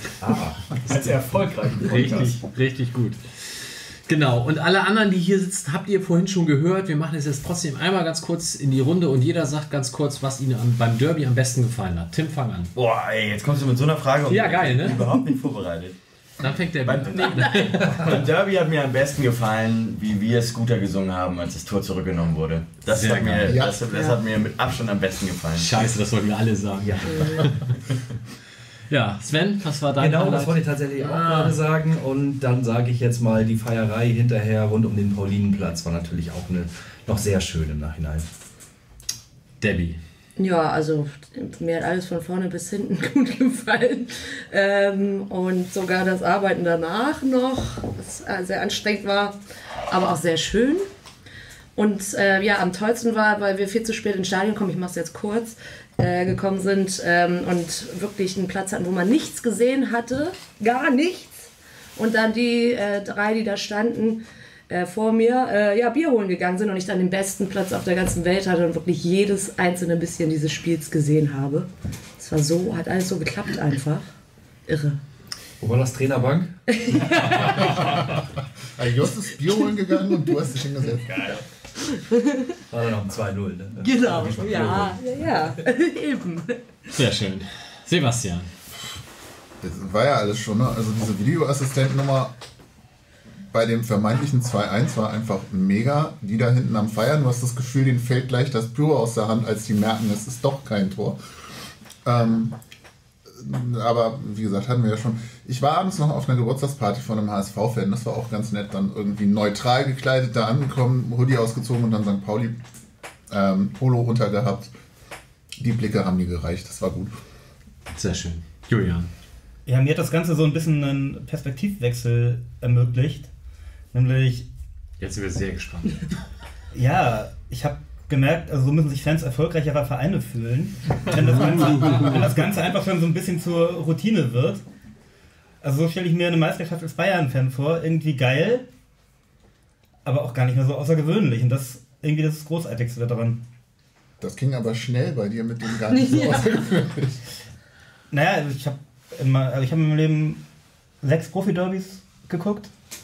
Davon haben wir 3 gewonnen und nur 1 verloren. Okay, dich behalten wir. Das ist eigentlich eine ganz gute Quote. Johnny. Ich habe jetzt ein Gewinner-T-Shirt. Ich habe beim ersten Derby, da war ich in Frankreich und habe mir dort ein T-Shirt gekauft, das ich auch abends angezogen habe, weil ich mal ein anderes vorgespitzt hatte. Und habe mir gedacht, Fußballfans sind ja immer so Gewohnheitstiere, das T-Shirt ziehe ich halt wieder an.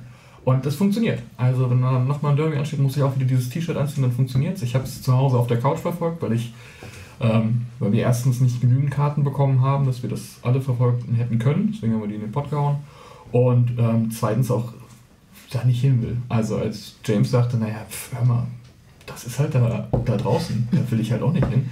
Das kann ich verstehen. Ich finde, das ist ein ziemliches Drecksloch und ich werde die Preispolitik dieses anderen Vereins nicht unterstützen. Aber die Genugtuung da im Stehblock, wenn du merkst, es ist gerade mal eine halbe Stunde rum und bei denen ist gerade komplett der Stecker gezogen. Und was Mike meinte, das ist, glaube ich, in der ersten Hälfte irgendwann auch so, ne? Du weißt, das Ding ist jetzt durch. Und wir verlieren das nicht mehr. Das muss ein sehr exklusives Gefühl im Stadion gewesen sein, denn ich hatte das auf der Couch sitzen nicht. Das hatten um mich rum aber noch ein paar so. Das ist auch völlig in Ordnung, aber ich bin dann auch dieses nervöse Wrack, deshalb. Ich musste zwischendurch auch aufs Klo und ich bin heimlich sitzen geblieben, weil ich habe mir nicht wieder getraut, reinzugehen, um zu gucken, wie es dann steht, weil ich dachte, wir haben schon mal 2-0 geführt und das nicht zu Ende gebracht.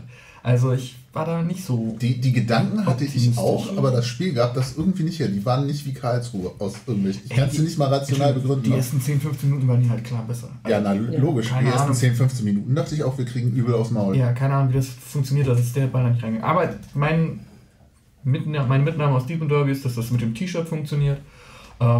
Und das Ergebnis nehme ich als was Schönes auch mit. Ja. Okay.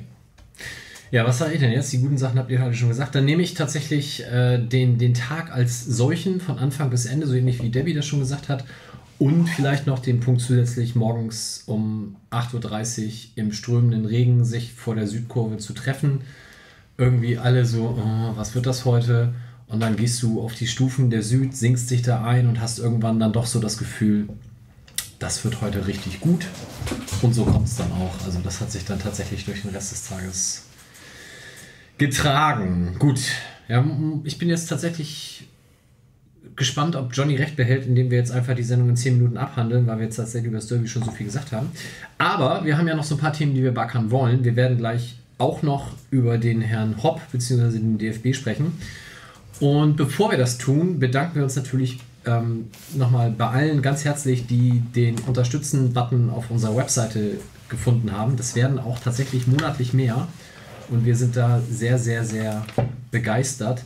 Wollen an der Stelle aber auch nochmal auf unsere werktäglich verfasste Lage hinweisen. Auch die hat steigende Zuwachszahlen, darf aber gerne auch noch mehr gelesen werden. Und vor allem dürft ihr da auch gerne kommentieren. Das lief am Anfang sehr gut.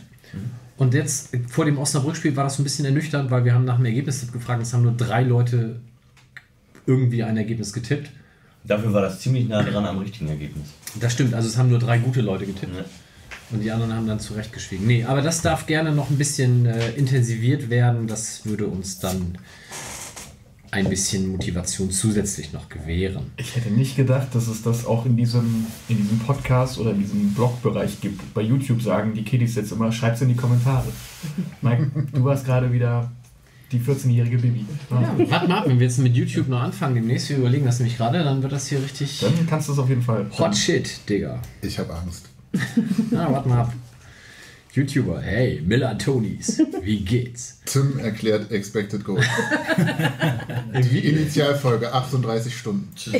Zusammen mit dem Papa von James Lawrence. Das wird dann so Einschlafen-Podcast auf YouTube. Finde ich super. Ja, ich würde trotzdem sagen, wir fangen mit dem Derby an.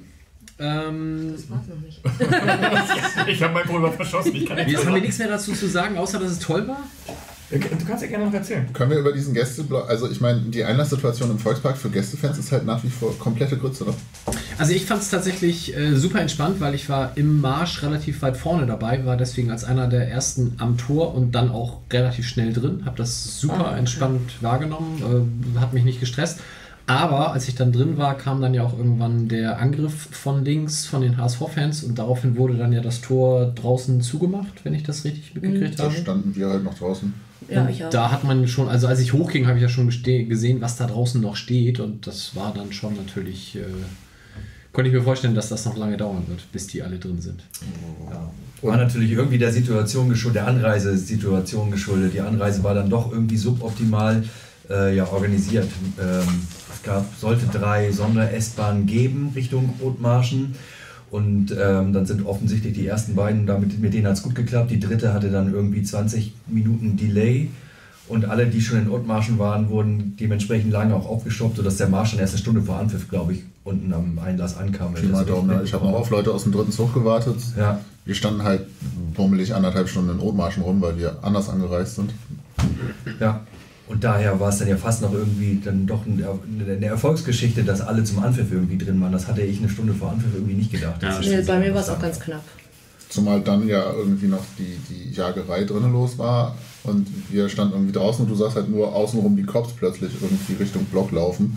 Das war halt das, was du von draußen mitgekriegt hattest und wir waren schon so ein bisschen am Rätseln, wie lange das jetzt dafür sorgt, dass wir hier draußen stehen dürfen. Und ja. Aber es ist auch nicht nach Buttersäure, weder am Einlass noch irgendwie an irgendeinem Bahnhof. Ich war fast überrascht. Und dann, die Kontrollen waren dann auch nicht mehr so hart. Ich habe dann noch gedacht, so Gott, jetzt endlich bin ich dran, aber da muss dann noch 100 Stunden jetzt irgendwie gefilzt werden. Und es war dann überhaupt nicht so. Ich habe mich komplett gewundert. Ich hatte mein Handy in der Tasche, der hat drauf getippt, was ist das? Ich Handy. Ja, okay. Ich dachte so, also ich habe Handy gesagt und dann meine geh rein.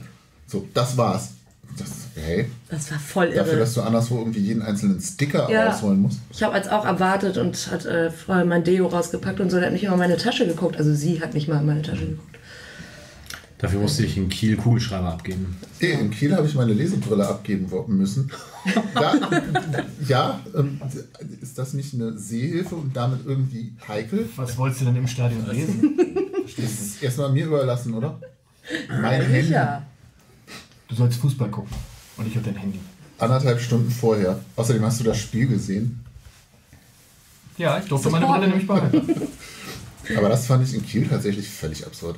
Komplett drüber. Ich musste mal in Dresden meine Schuhe abgeben und in Hannover einen Gürtel. Also es ist so totale Willkür. Ja, Aber in Kiel muss man sowieso allein aufgrund der Sicherheitskonzepte der letzten 2-3 Jahre eigentlich seine ganze Würde abgeben als Auswärtsfahrer, oder? Ja. Deswegen. Es muss auch keiner mehr nach Kiel eigentlich. Ja. Hilft ja nichts. Ja. Sieht die Herren vom Fanladen aus aktuell. Vor 2 Wochen hätte ich das noch unterschrieben, aber die letzten beiden Spiele liefen dann ja doch nicht so schlecht. Ja, wobei, was wir schon gesagt haben, natürlich erste Viertelstunde, wenn da einer reingeht, ich glaube, dann gehen wir da 5-0 nach Hause und das wird alles gar nicht so richtig gut. Aber wenn sie halt nur die Latte und die Pfosten treffen, dann reicht das halt nicht. Dann kam der Herr Fährmann und es war tatsächlich, glaube ich, habe das im Blog haben wir das ähnlich formuliert, aber dieses Spiel doch, Spiel ab, nee, warte, jetzt, ja, schieß, Tor. Fantastisch. Also das habe ich so in der Art und Weise vorher selten, glaube ich, gehabt. Also weil normalerweise, wenn jemand so lange bei uns den Ball hat, dann schafft er das am Ende nicht mehr, den noch im Tor unterzubringen. Ja. Ich finde auch in der Entstehung ist diese Szene so absurd irgendwie, auch wenn man es dann nochmal Real Life oder irgendwie guckt, der verzögert ja das komplette Spiel und du wartest im Stadion darauf, dass die komplette mittlere Abwehrreihe einfach hinterher rennt und ihm den Ball abjagt und von hinten kommt erstmal ganz lange nichts.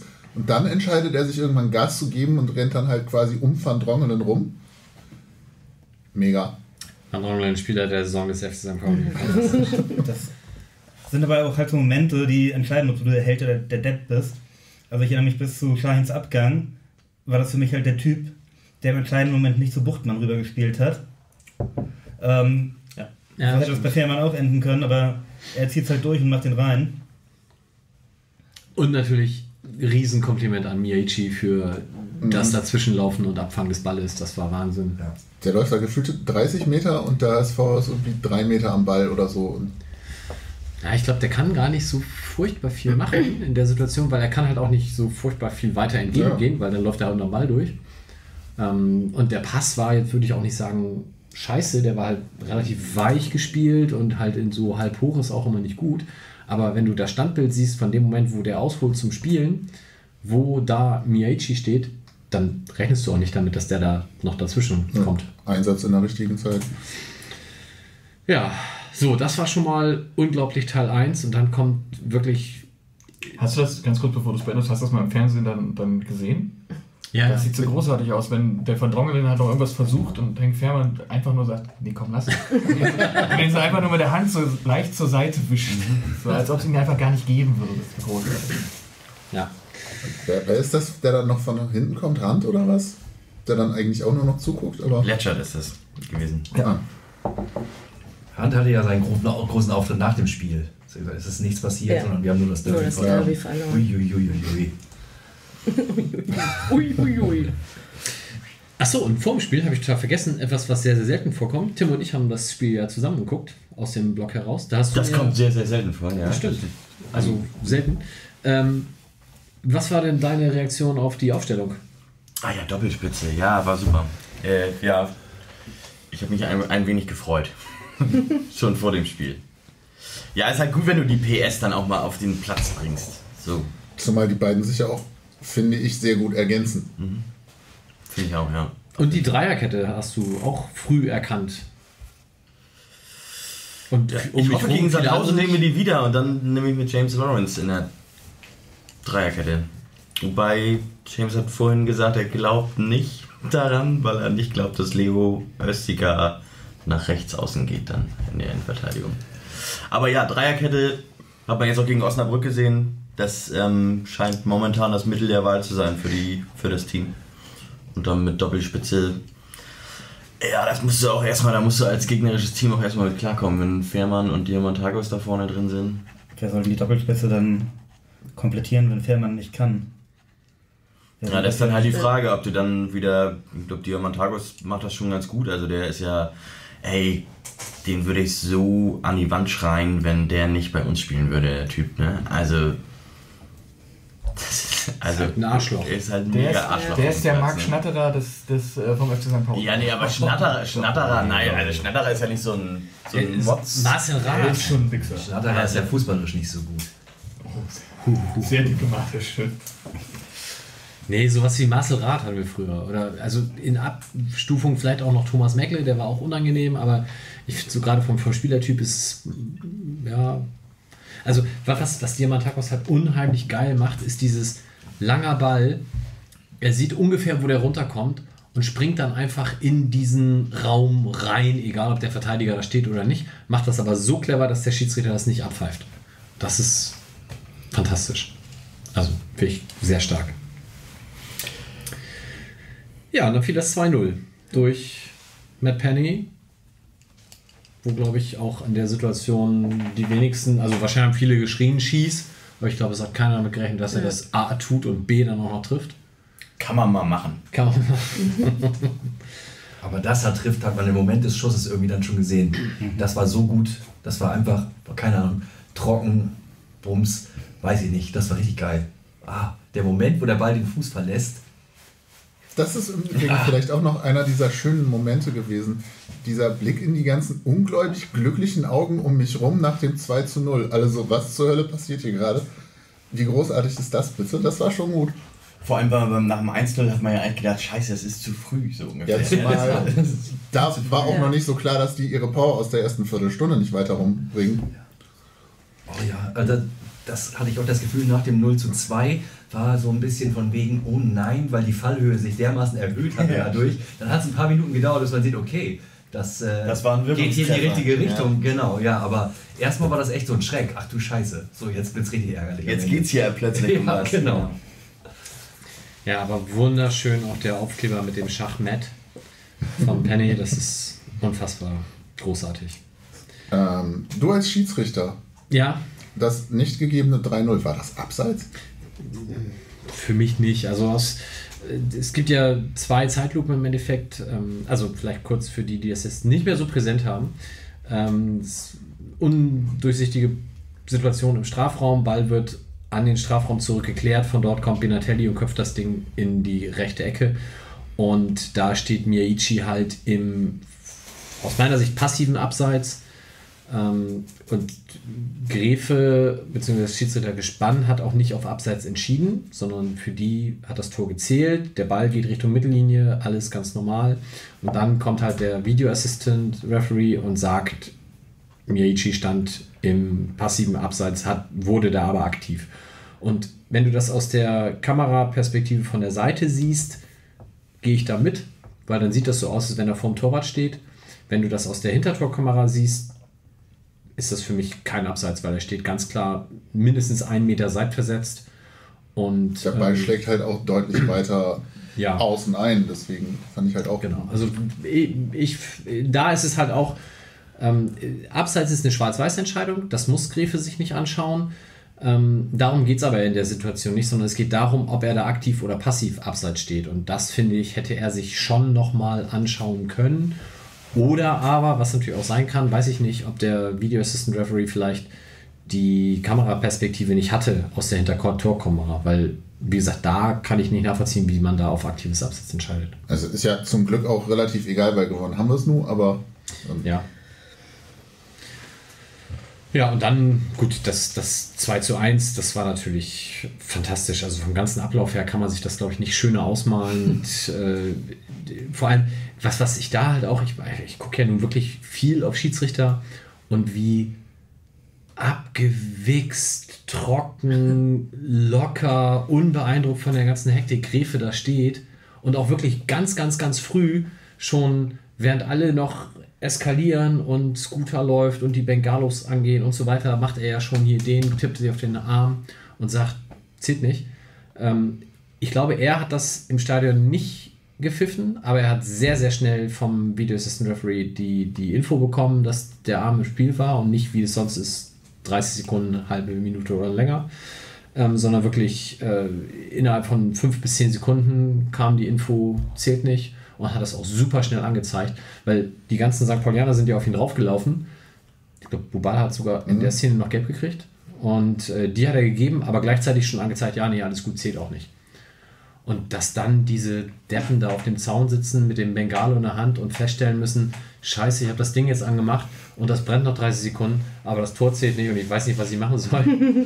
Das war natürlich ein Traum. Und du hast dann, es gibt ja so ein paar YouTube-Videos dann von irgendwelchen Leuten, unter anderem von so 2 Engländern. Oh, die sind großartig. Die sind total cool. Die halt auch einmal quasi ums Stadion rum sind und in den Gästebereich rein sind. Jetzt der Jungstier, der Videos rausgebracht haben oder sowas. Der dann auch sagte so, ja, die haben das jetzt angezündet, aber das zählt auf jeden Fall nicht. Und dann wurde halt bewusster, dass das nicht... Ja, aber was sollen sie machen? Ausmachen können sie es halt auch nicht. Ja, scheiße. Und dann siehst du halt, dass da wirklich von den, weiß nicht, 6, 7 Bengalos liegen halt 3 vor denen schon wieder auf dem Beton und die anderen 3 sitzen da noch mit, ja, scheiße. Und das Beste war, dass in diesen 30 Sekunden wir schon 2000 Leute das Stadion verlassen haben. Ja. Das war... Nee, das war andersrum, bei den 3 von Hey, Entschuldigung, habe ich gerade durcheinander gekriegt. Fand ich auch gut. Dass da an der Zeit schon... Und ich bin mir nicht sicher, ob da so viele von wiedergekommen sind. Bei den Engländern im Video siehst du es ja auch. Also ich glaube, wir meinen die gleichen, die so diagonal überhalb des Stehplatzbereichs der Nord stehen. Wo dann plötzlich einfach alle aufspringen und rausgehen. Und irgendwie von unserer Perspektive, ich hatte den Eindruck, die stehen da teilweise Schlange, um endlich aus dem Stadion zu kommen. Das ist so eine halbe Stunde vor Abpfiff. Kann man so machen, ist halt... Ja, aber dann kommst du halt gut vom Parkplatz weg, ne? Ja. Der Hamburger Weg, ne? Hilft ja nichts. Und dann hörst du im Autoradio, dass es doch noch 2-0 steht. Ja, wobei, wer sich das nochmal auf FC St. Pauli TV angeschaut hat, da ist es ja auch so. Also der Moderator, Kommentator, wie auch immer, sitzt offensichtlich nicht im Stadion, der das da live bespricht. Und in dieser Situation, wo der Ball dann von der Mittellinie wieder zurück zum Torwart des HSV gespielt wurde und quasi es mit Freistoß weiterging statt mit Anstoß, liefen Zeitlupen. Und der Kommentator hat das natürlich dementsprechend nicht mitbekommen, weil in der Anzeige oben links, wo das Ergebnis steht, stand es halt auch noch 4-5 Minuten lang 3-0. Und das heißt, er hat sich die nächsten 2-3 Minuten gewundert, dass es jetzt so hektisch war, weil er hat gesagt, ja, jetzt ist doch hier 3-0, ist doch Ofen aus, ist doch egal, was machen die denn hier für eine Thermik? Und dann muss er entweder irgendwann auf Kicker-Ticker selber nachgeguckt haben oder irgendjemand hat ihm das doch noch zugeflüstert, dass es wohl doch nur 2-0 steht. Dann hat er das im Nachgang irgendwie erklärt und dann kam wohl auch nochmal eine Zeitlupe. Aber das war sehr, sehr, sehr lustig, dass er da auch 3-4 Minuten lang von einem 3-0 ausging. Den finde ich ganz lustig, weil auch bei dem 2-0 beschäftigt er sich gerade noch damit, wie Finn-Ole Becker nicht ins Spiel findet.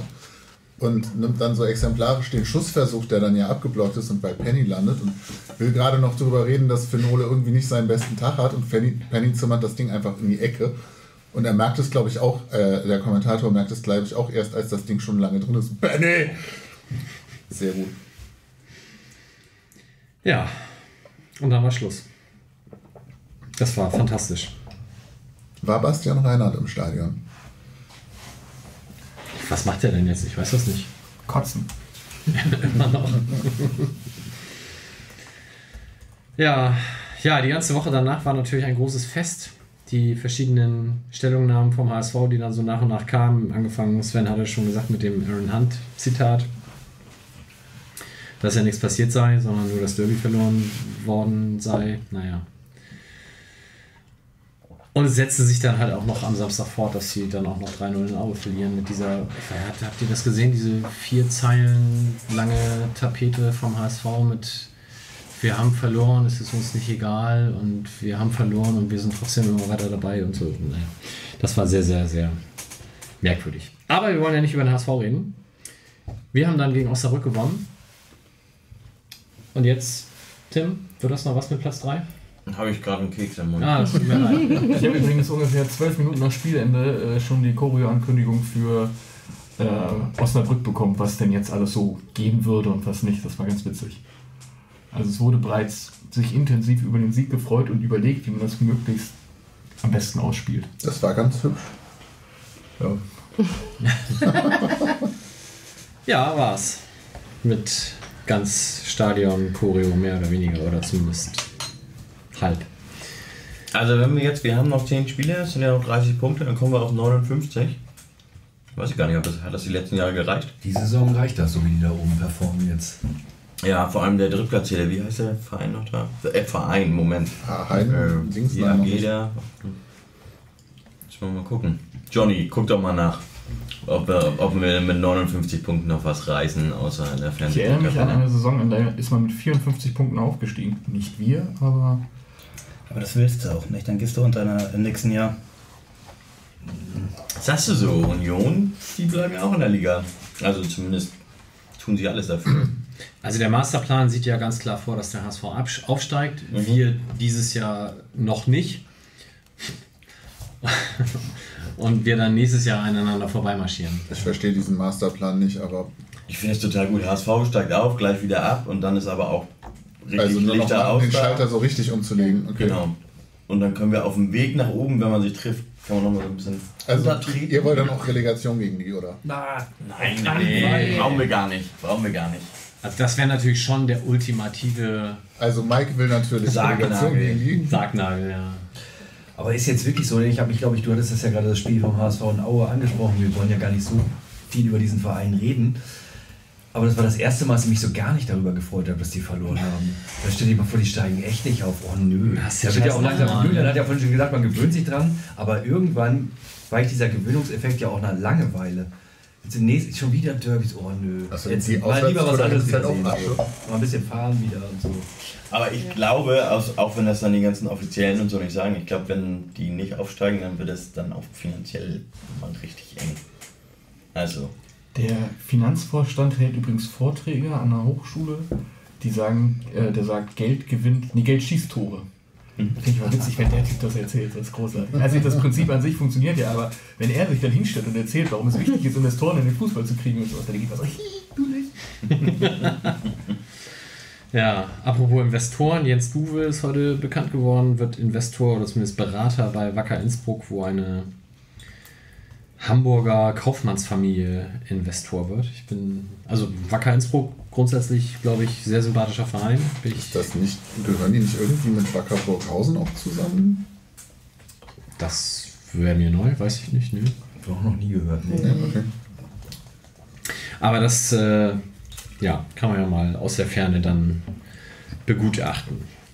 Gut, dann war Marsch zurück. Ich glaube, es war ein sehr, sehr, sehr ungewohntes Atmosphäre auf diesem Marsch. Also es war überhaupt nicht so himmelhoch jauchzend und alle am Trompeten und Singen und Tanzen und Juchaisasa, sondern es war so eine entspannte Ruhe und Glückseligkeit, die sich breit machte. Du sahst in lauter lächelnde Gesichter und alle so vor sich hin und jeder zum anderen, haha, war das lustig, als die das 2-1 geschossen haben und jeder so seine persönlichen Highlights nochmal erklärt und es war super nett.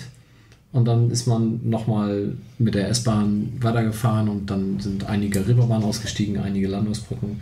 Da wurde dann mal kurz gekesselt, aber auch das war alles sehr, sehr entspannt.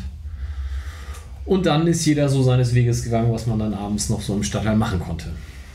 Das war sehr cool. Also, wenn so ein Derby immer so wäre, könnte ich das schon jedes Jahr haben, aber meinetwegen können die auch jetzt gerne aufsteigen, ist nicht schlimm. Dann bleiben wir halt Derby-Sieg. Ja, finde ich auch. Möchte noch jemand was zu diesem glorreichen Tag ergänzen? Mir fehlen immer noch die Worte. Stillschweigende Glückseligkeit, sehr gut. Ja, dann, weiß nicht, wir müssen auch nicht über den Hop sprechen. Es ist ganz viel gesprochen worden in den letzten Tagen. Wollen wir das machen oder beenden wir die Sendung hier einfach an der Stelle? Ich halte unseren journalistischen Auftrag immer noch für wichtig. Also ich glaube, wir sollten grob schon erzählen, was passiert ist, um auch die Leute abzuholen, die halt nur den MillernTon. Einseitige Presseberichterstattung. Ich glaube, grundsätzlich sind wir uns über das Thema einig. Das werden wir jetzt herausfinden. Dann fangen wir an. Ich finde, Dietmar Hopp ist ein Ehrenmann, um mal Rummenigge und Hönes zu zitieren. Ich habe hier immer noch den 2. Bundesliga-Tabellenrechner vor mir, um zu gucken, ob deine Aussage von eben stimmt. Ah, okay. Deswegen erzähl du erstmal. Du kamst doch jetzt hier mit unser Auftrag und so. Ja. Also, Mike, bitte. Was macht seine Mutter denn vom Beruf? Ich habe dich doch gebeten, das nicht zu fragen. Ist es nicht eigentlich auch komplett egal, ob Dietmar Hopp nun ein Ehrenmann ist oder nicht? Darum geht es ja eigentlich in der Diskussion auch gar nicht so wirklich. Das ist schon mal der erste wichtige Satz, dass es nämlich gar nicht genau darum geht. Das ist, glaube ich, schon mal für viele gar nicht so bewusst. Also wahrscheinlich unter unserer Hörerschaft schon, aber in der breiten Masse, denke ich, wundert man sich schon. Warum geht es denn nicht um ihn, Sebastian? Ach, jetzt habe ich mir wieder die tolle Aufgabe. naja, irgendwie entzündet hat sich das ganze Thema doch jetzt wieder daran, dass eben, ich meine im letzten Jahr diese Bewährungsstrafe an den BVB ausgesprochen wurde, dass wenn sie nochmal böse gegen Hopp beleidigend werden, dann haben sie halt 2 Jahre lang Auswärtsverbot in Hoffenheim. Kann man sich jetzt auch drüber streiten, ob das so eine dolle Strafe ist, aber und damit ist es aber nichtsdestotrotz halt erstmal ein Abweichen von der angeblichen DFB-Linie, eben keine Kollektivstrafen mehr auszusprechen. Und dadurch, dass da jetzt im Herbst was passiert ist und jetzt neulich das Urteil eben veröffentlicht wurde, dass sie jetzt eben 2 Jahre nicht nach Hoffenheim auswärts fahren. Deutscher Versprecher, klarer. Du bist, glaube ich, nicht der Erste, dem das passiert. Ich wollte gerade sagen, dadurch ist das Thema ja jetzt einfach erstmal wieder relevant geworden für die diversen Kurven und Szenen dieser Ligen. Und darauf aufbauend gab es dann ja vor inzwischen 1,5 Wochen in Gladbach die Situation, dass die eben diese Fadenkreuz auf Hopp Doppelhalter hochgehalten haben, die eben Dortmund sonst auch im Block hatte zum Teil, und entsprechend darauf referenziert ja auch die Aktion der Münchner Szene am Wochenende in Hoffenheim. Von daher ist das ja eigentlich eher, sagen wir mal, der Kontext, in dem man das sehen muss. Ob Herr Hopp nun jetzt ein total schnaffter Typ ist oder nicht, ist natürlich irgendwie klar, dass das in der Diskussion stattfindet, weil er eben so genannt wurde, wie er genannt wurde. Wenn wir das jetzt sagen, machen wir uns damit irgendwie streiten. Also, das ist ja eh keiner. Entschuldigung, willst du den Podcast unterbrechen oder was? Alle in die Kabine, bis es... Was? Das wird... Wir haben vorhin den Podcast... Egal.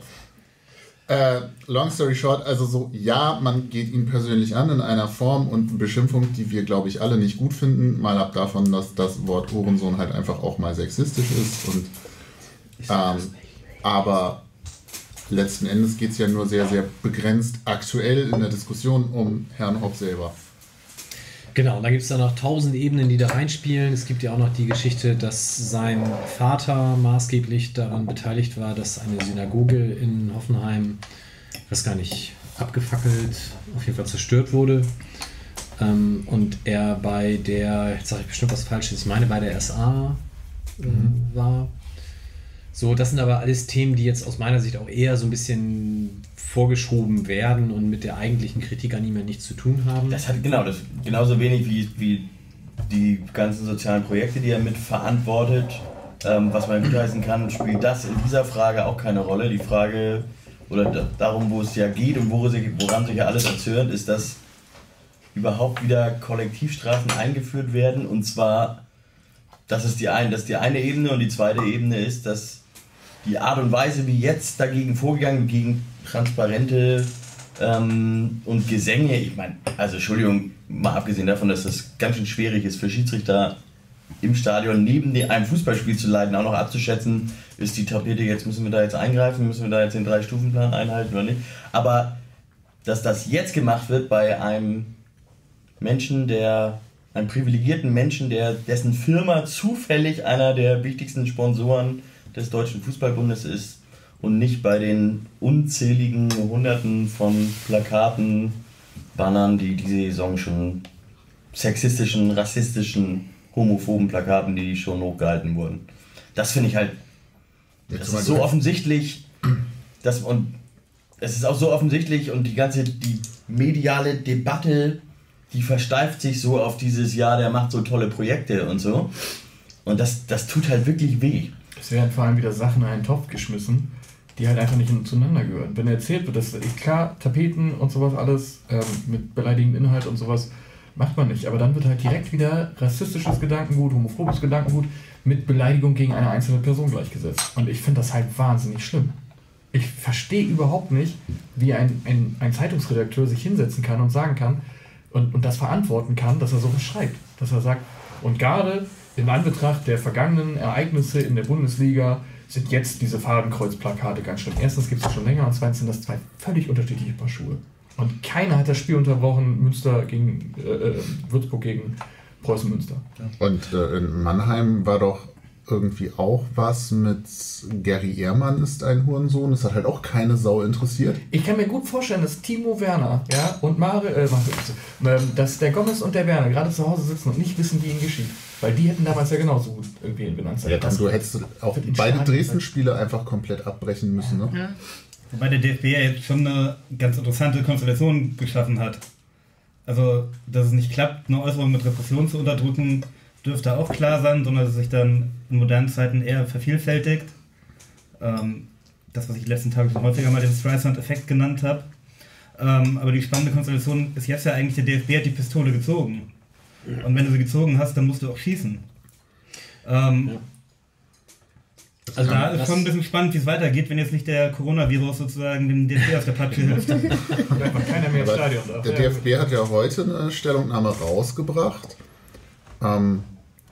Ich weiß nicht, wer sie hier gelesen hat, aber wo es irgendwie auch darum geht, dass sie also es wurden ja auch Spiele unterbrochen. Ich meine, das Union-Spiel war so ein Beispiel, wo Union eigentlich Kritik am DFB geäußert wurde, was dann irgendwie abschließend mit sowas wie Fick dich DFB oder so sinngemäß unterzeichnet wurde.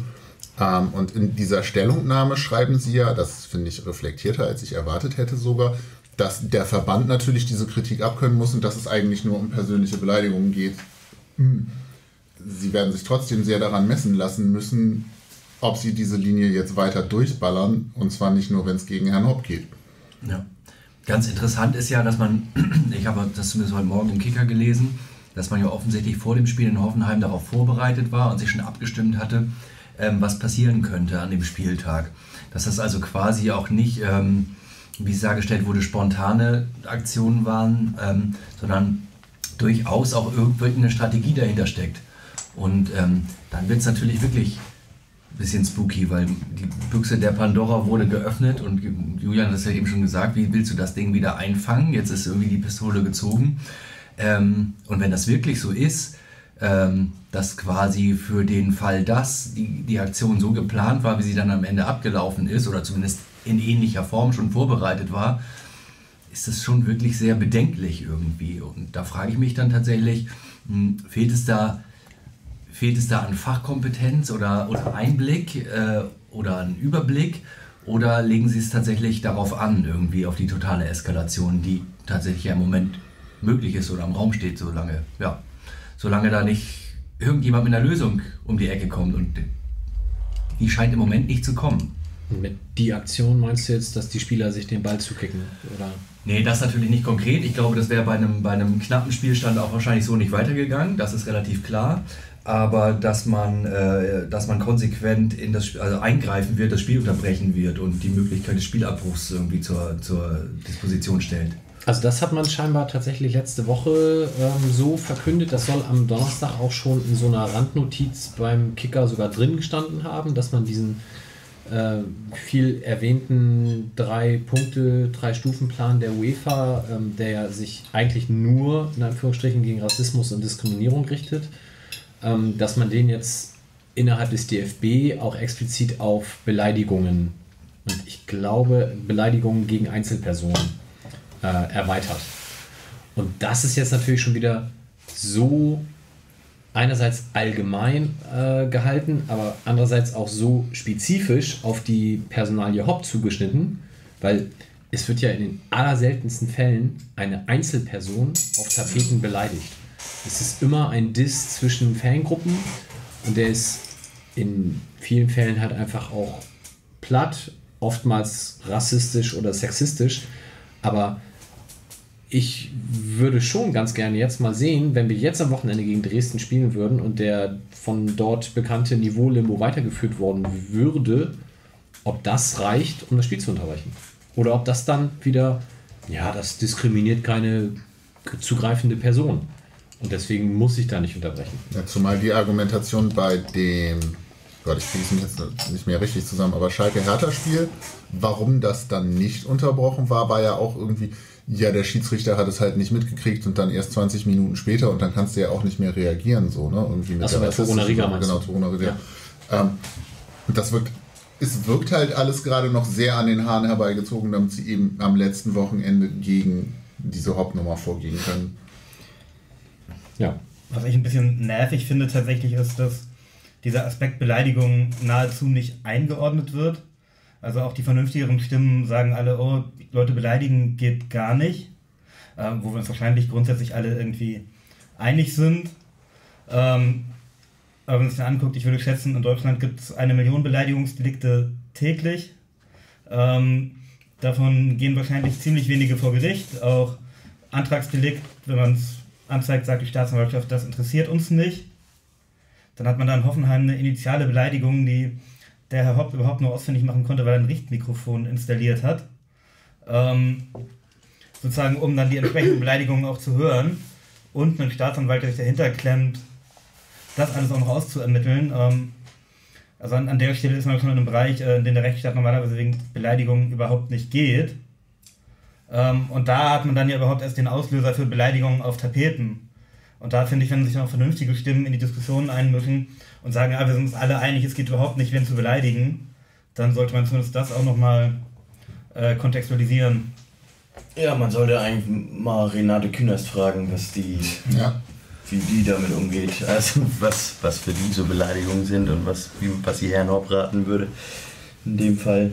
Ja, Frau Schäbli hat das ja auch gerade noch vor Gericht durchgefochten und auch nicht recht bekommen. Also das ist schon sehr, sehr, sehr merkwürdig, was da auf einmal seitens des DFB aufgefahren wird in so einer Geschichte.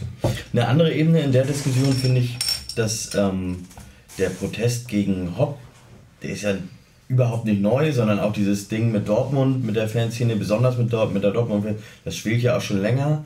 Und was ja dabei auffällig ist, ist, dass Dietmar Hopp damit ja im Verhältnis zu anderen Personen, ich weiß nicht, wie ich persönlich reagieren würde, wenn ich von so einer ganzen Fanszene so beleidigt werden würde, aber dass er darauf ja reagiert irgendwie und dass das Thema überhaupt, um das es jetzt geht, ne, und auch dass es der aktiven Fanszene geht oder vielen Fanszenen geht, rückt er jetzt auch wieder in den Fokus. Unabhängig davon, dass es auch in den Fokus rückt, was haben denn da die Leute für eine Scheiße gemacht? Und hatten wir ja schon gesagt, wir sind uns alle relativ einig, dass das nicht geht, so, auch die Art und Weise nicht geht. Trotzdem ist das Thema, um das es geht, auch das Anliegen der Fanszene ist wieder mehr in den Fokus gerückt, was ja nicht, ne, wenn Andreas Rettich bei der 11 Freunde schreibt, er hätte sich kreativeren Protest gewünscht. Kreativeren Protest gegen Plastikkonstrukte sieht man seit Jahren, aber da achtet halt keiner drauf, außerhalb von aktiven Fanszenen. Und jetzt kriegst du es halt wieder mitten in den Fokus rein. Also, ich finde das halt total schwierig. Also, was mir auch noch einfällt oder was ich auch finde, ist, was in der Diskussion öffentlich mir zu kurz kommt, ist auch die Tatsache, dass sich da gerade Szenen solidarisch zeigen in einem Thema, die halt komplett nichts miteinander abkönnen. Ne? Also Bayern, Dortmund, Gladbach. Das ist ja auch was, wo man auf die Idee kommen müsste, das ist ein größeres Thema, als es geht hier um die Beleidigung von Dietmar Hopp. Also jetzt auf journalistischer Ebene. Also ich glaube, auf der Ebene, wo du im Fußball bleibst, ist das Problem tatsächlich, dass unterschiedliche Akteure da in sehr unterschiedlichen Welten leben und unterschiedliche Sprachen sprechen. Genau. Ja. Also sozusagen, ich sehe nicht, dass es zwischen Karl-Heinz Rummenigge und Fanvertretern sozusagen eine direkte Kommunikationsebene gibt, weil die sich einfach, also glaube ich, in ihrem Denken nicht verstehen. Da gibt es ja zum Glück auch irgendwie in und um die Vereine vermittelnde Instanzen, aber ich glaube trotzdem schon, dass das ein kultureller Unterschied ist, der kaum zu kitten ist.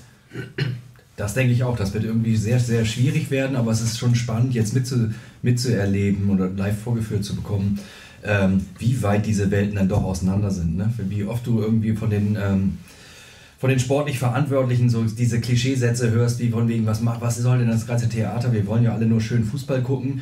Dass, wenn sie das wirklich glauben und denken und vielleicht für sich auch so sehen, dann ist es ja völlig in Ordnung, aber wenn sie wirklich der Meinung sind, also es zeugt davon, dass sie keine Ahnung haben, was eigentlich so in Fanszenen los ist. Und natürlich sind die Leute alle irgendwie Fußball interessiert, aber es gibt natürlich übergeordnete Themen und es ist ein ganz anderes Fußballerleben und die schönen Doppelpässe sind in den meisten Fanszenen jetzt nun mal einfach nicht der zentrale Punkt, weswegen das Stadion besucht wird, sondern es gibt viel mehr darüber hinaus. Dieser ganze Kosmos scheint da vielen ziemlich unzugänglich zu sein und ziemlich unbekannt zu sein.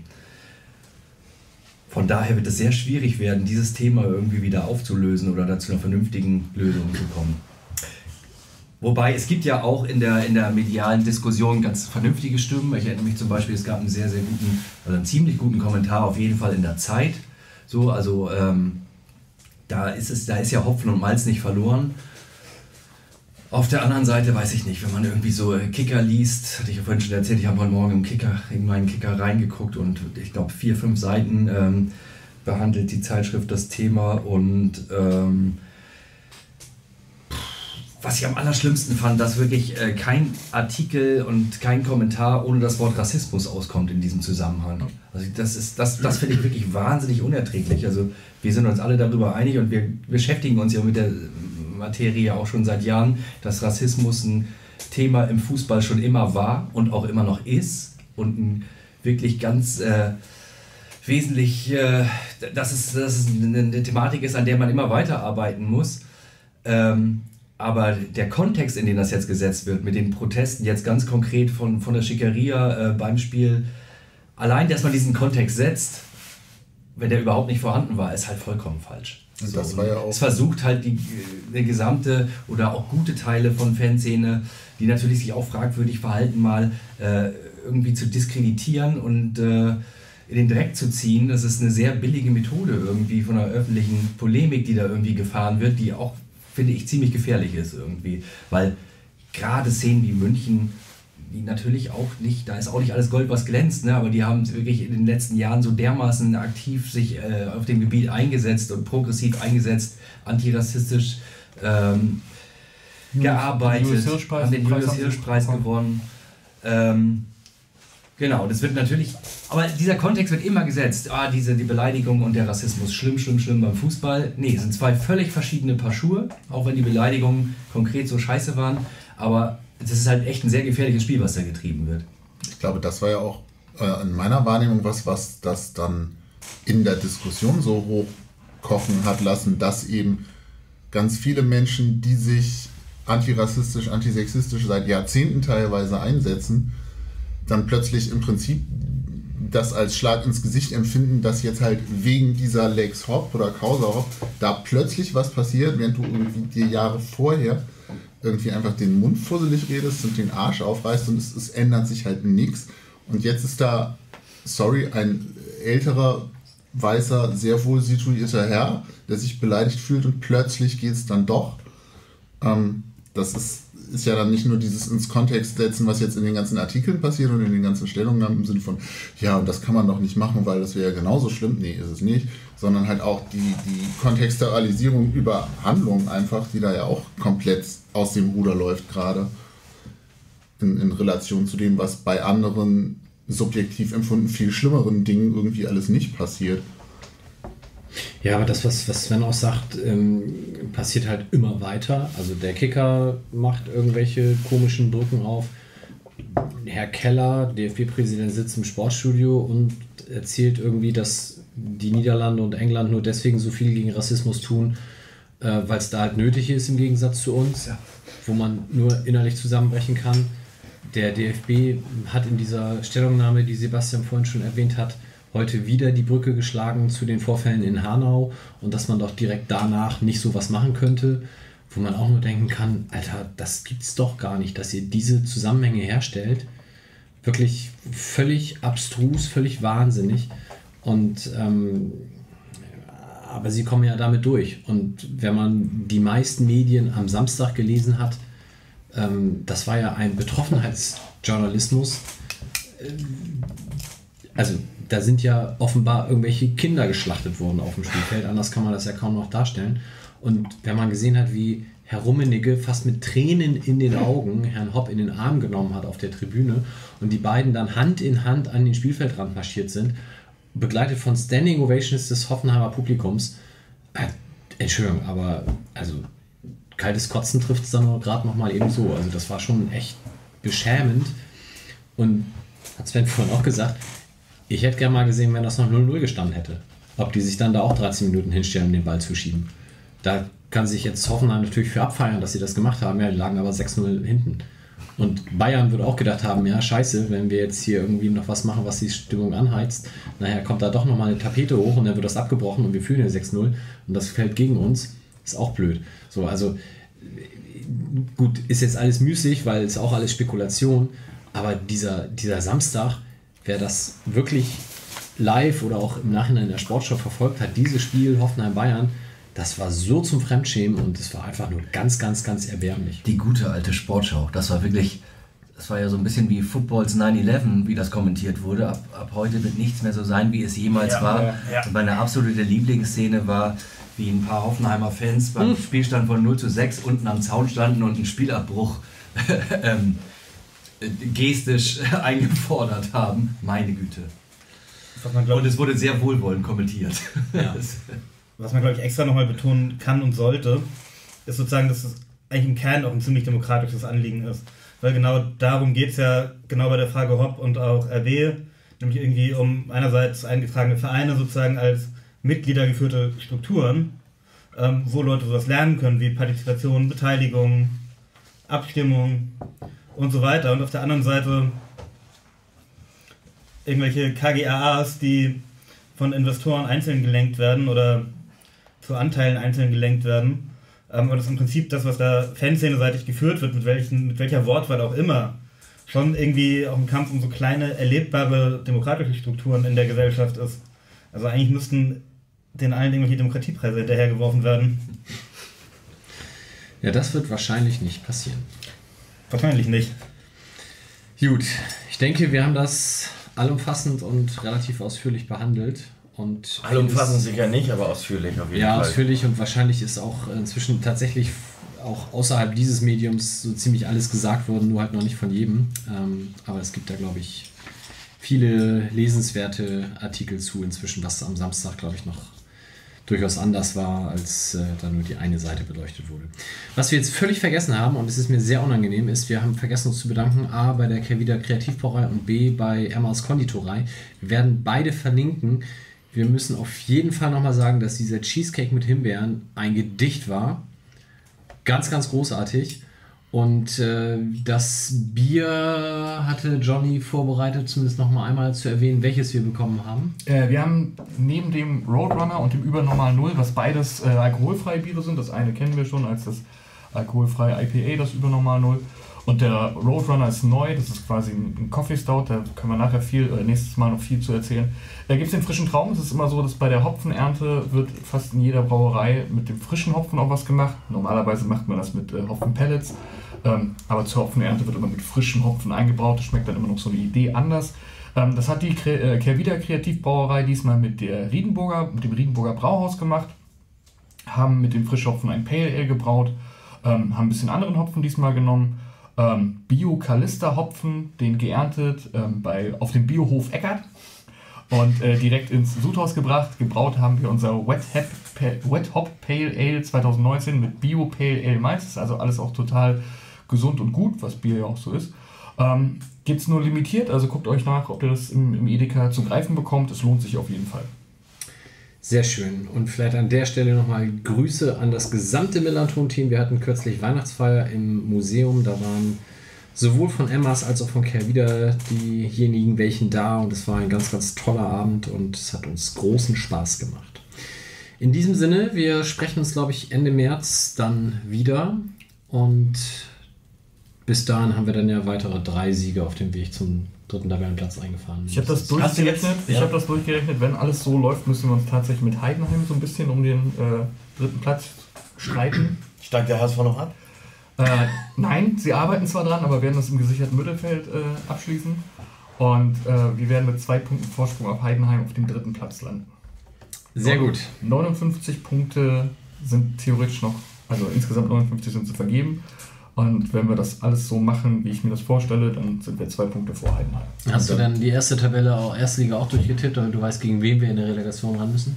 Nee. Dann tipp Werder, oder? Sag Werder, komm. Nee, das möchte ich nicht. Hertha BSC. Ja. Na gut, das werden wir sehen. Vielleicht hat Johnny das dann bis zur nächsten Sendung ausgerechnet. Er ist so der Rechenfuchs. Also Tabellenrechner, das ist für mich... Das ist Kaffeesatzleserei. Also. Ich klappe meinen Rechner zu, ich habe nichts mehr zu sagen. Was ich wissen wollte, war, ob man in den letzten Jahren, weil ich es nicht weiß, mit 59 Punkten aufgestiegen ist oder nicht. Und ich habe gesagt, ich erinnere mich an eine Saison, das haben 54 Punkte gereicht. Ja, genau. Das Hättest ja jetzt die Zeit mal nutzen können auf deinem Smart-Device. Johnny hat den Rechner da hochgefahren. Das kann nichts ohne Dezimalzahlen wahrscheinlich, ne? 54 war die Saison, als wir noch Schubert als Trainer hatten, oder? Kann das sein? Ja. Also inzwischen ja auch fast ein Jahrzehnt her irgendwie. Aber da hatten wir doch absurd viele Punkte und sind nicht aufgestiegen. Es gab auch mal eine, da haben wir es so verkackt, dass wir dann in der zweiten, dieses klassische erste Hälfte gut, zweite Hälfte schlecht oder andersrum. Und da haben 54 Punkte ausgereicht. Und es gab nie wieder so wenig Punkte, die gereicht haben. Ja. Dafür müsst ihr uns jetzt noch 3 Minuten zuhören. So, pass mal auf. In den letzten 5 Jahren gelang es nur einem Team mit weniger als 60 Punkten direkt aufzusteigen. 2014, 2015 schaffte Darmstadt es mit 59 Punkten. Nordostfußball.de. Aber also direkt. wenn du mit vernünftigen Quellen kommst, reden wir weiter. Aber es geht ja um Platz 3. Also direkt aufsteigen ist ja nochmal eine ganz andere Geschichte. Wieso? Da hätte ich nichts gegen. Nee, wenn, dann will ich auch Relegation spielen. Okay, So, ich denke, wir müssen das an dieser Stelle beenden. Also, es haben schon mit 57 Punkten Union Berlin den 3. Platz erreicht, 56 Punkten Holstein Kiel den 3. Platz. Das ist korrekt. Den 3. Platz erreicht. 58 Punkte für Energie Cottbus 2005, 2006. 58 Punkte Energie Cottbus 99, 2000. Und 59 Punkte Nürnberg 97, 98. Ja. Es gab sogar MSV Duisburg, der mit 56 Punkten den 3. Platz erreicht hat. Und jetzt fällt es mir ein, nein, ich habe die Tabelle auch auf Mainz 2003, 2004, 54 Punkte. Ich meine, wenn wir das nicht schaffen, dann weiß ich auch nicht weiter. 54 Punkte, da kann man noch was verlieren. Lautern 58. Ich meine, das war die Saison, wo wir mit 54 knapp dran vorbei sind. Und da muss Bubala seine Haare abschneiden. Doch gesagt, wenn wir aussteigen. Na da? Habe ich ihm so ein bisschen ins... Achso. Aber hat er beim Aufstieg Habe ich ihm schon. gesagt. Damals. Gut, dann sind wir, glaube ich, wirklich durch für heute. Ja, seht zu, dass wir irgendwie James Lawrence behalten können. Ich glaube, das wäre ein ganz großer Gewinn für uns alle. Und dann sprechen wir uns in 3-4 Wochen wieder. Bis denn. Tschüss. Tschüss.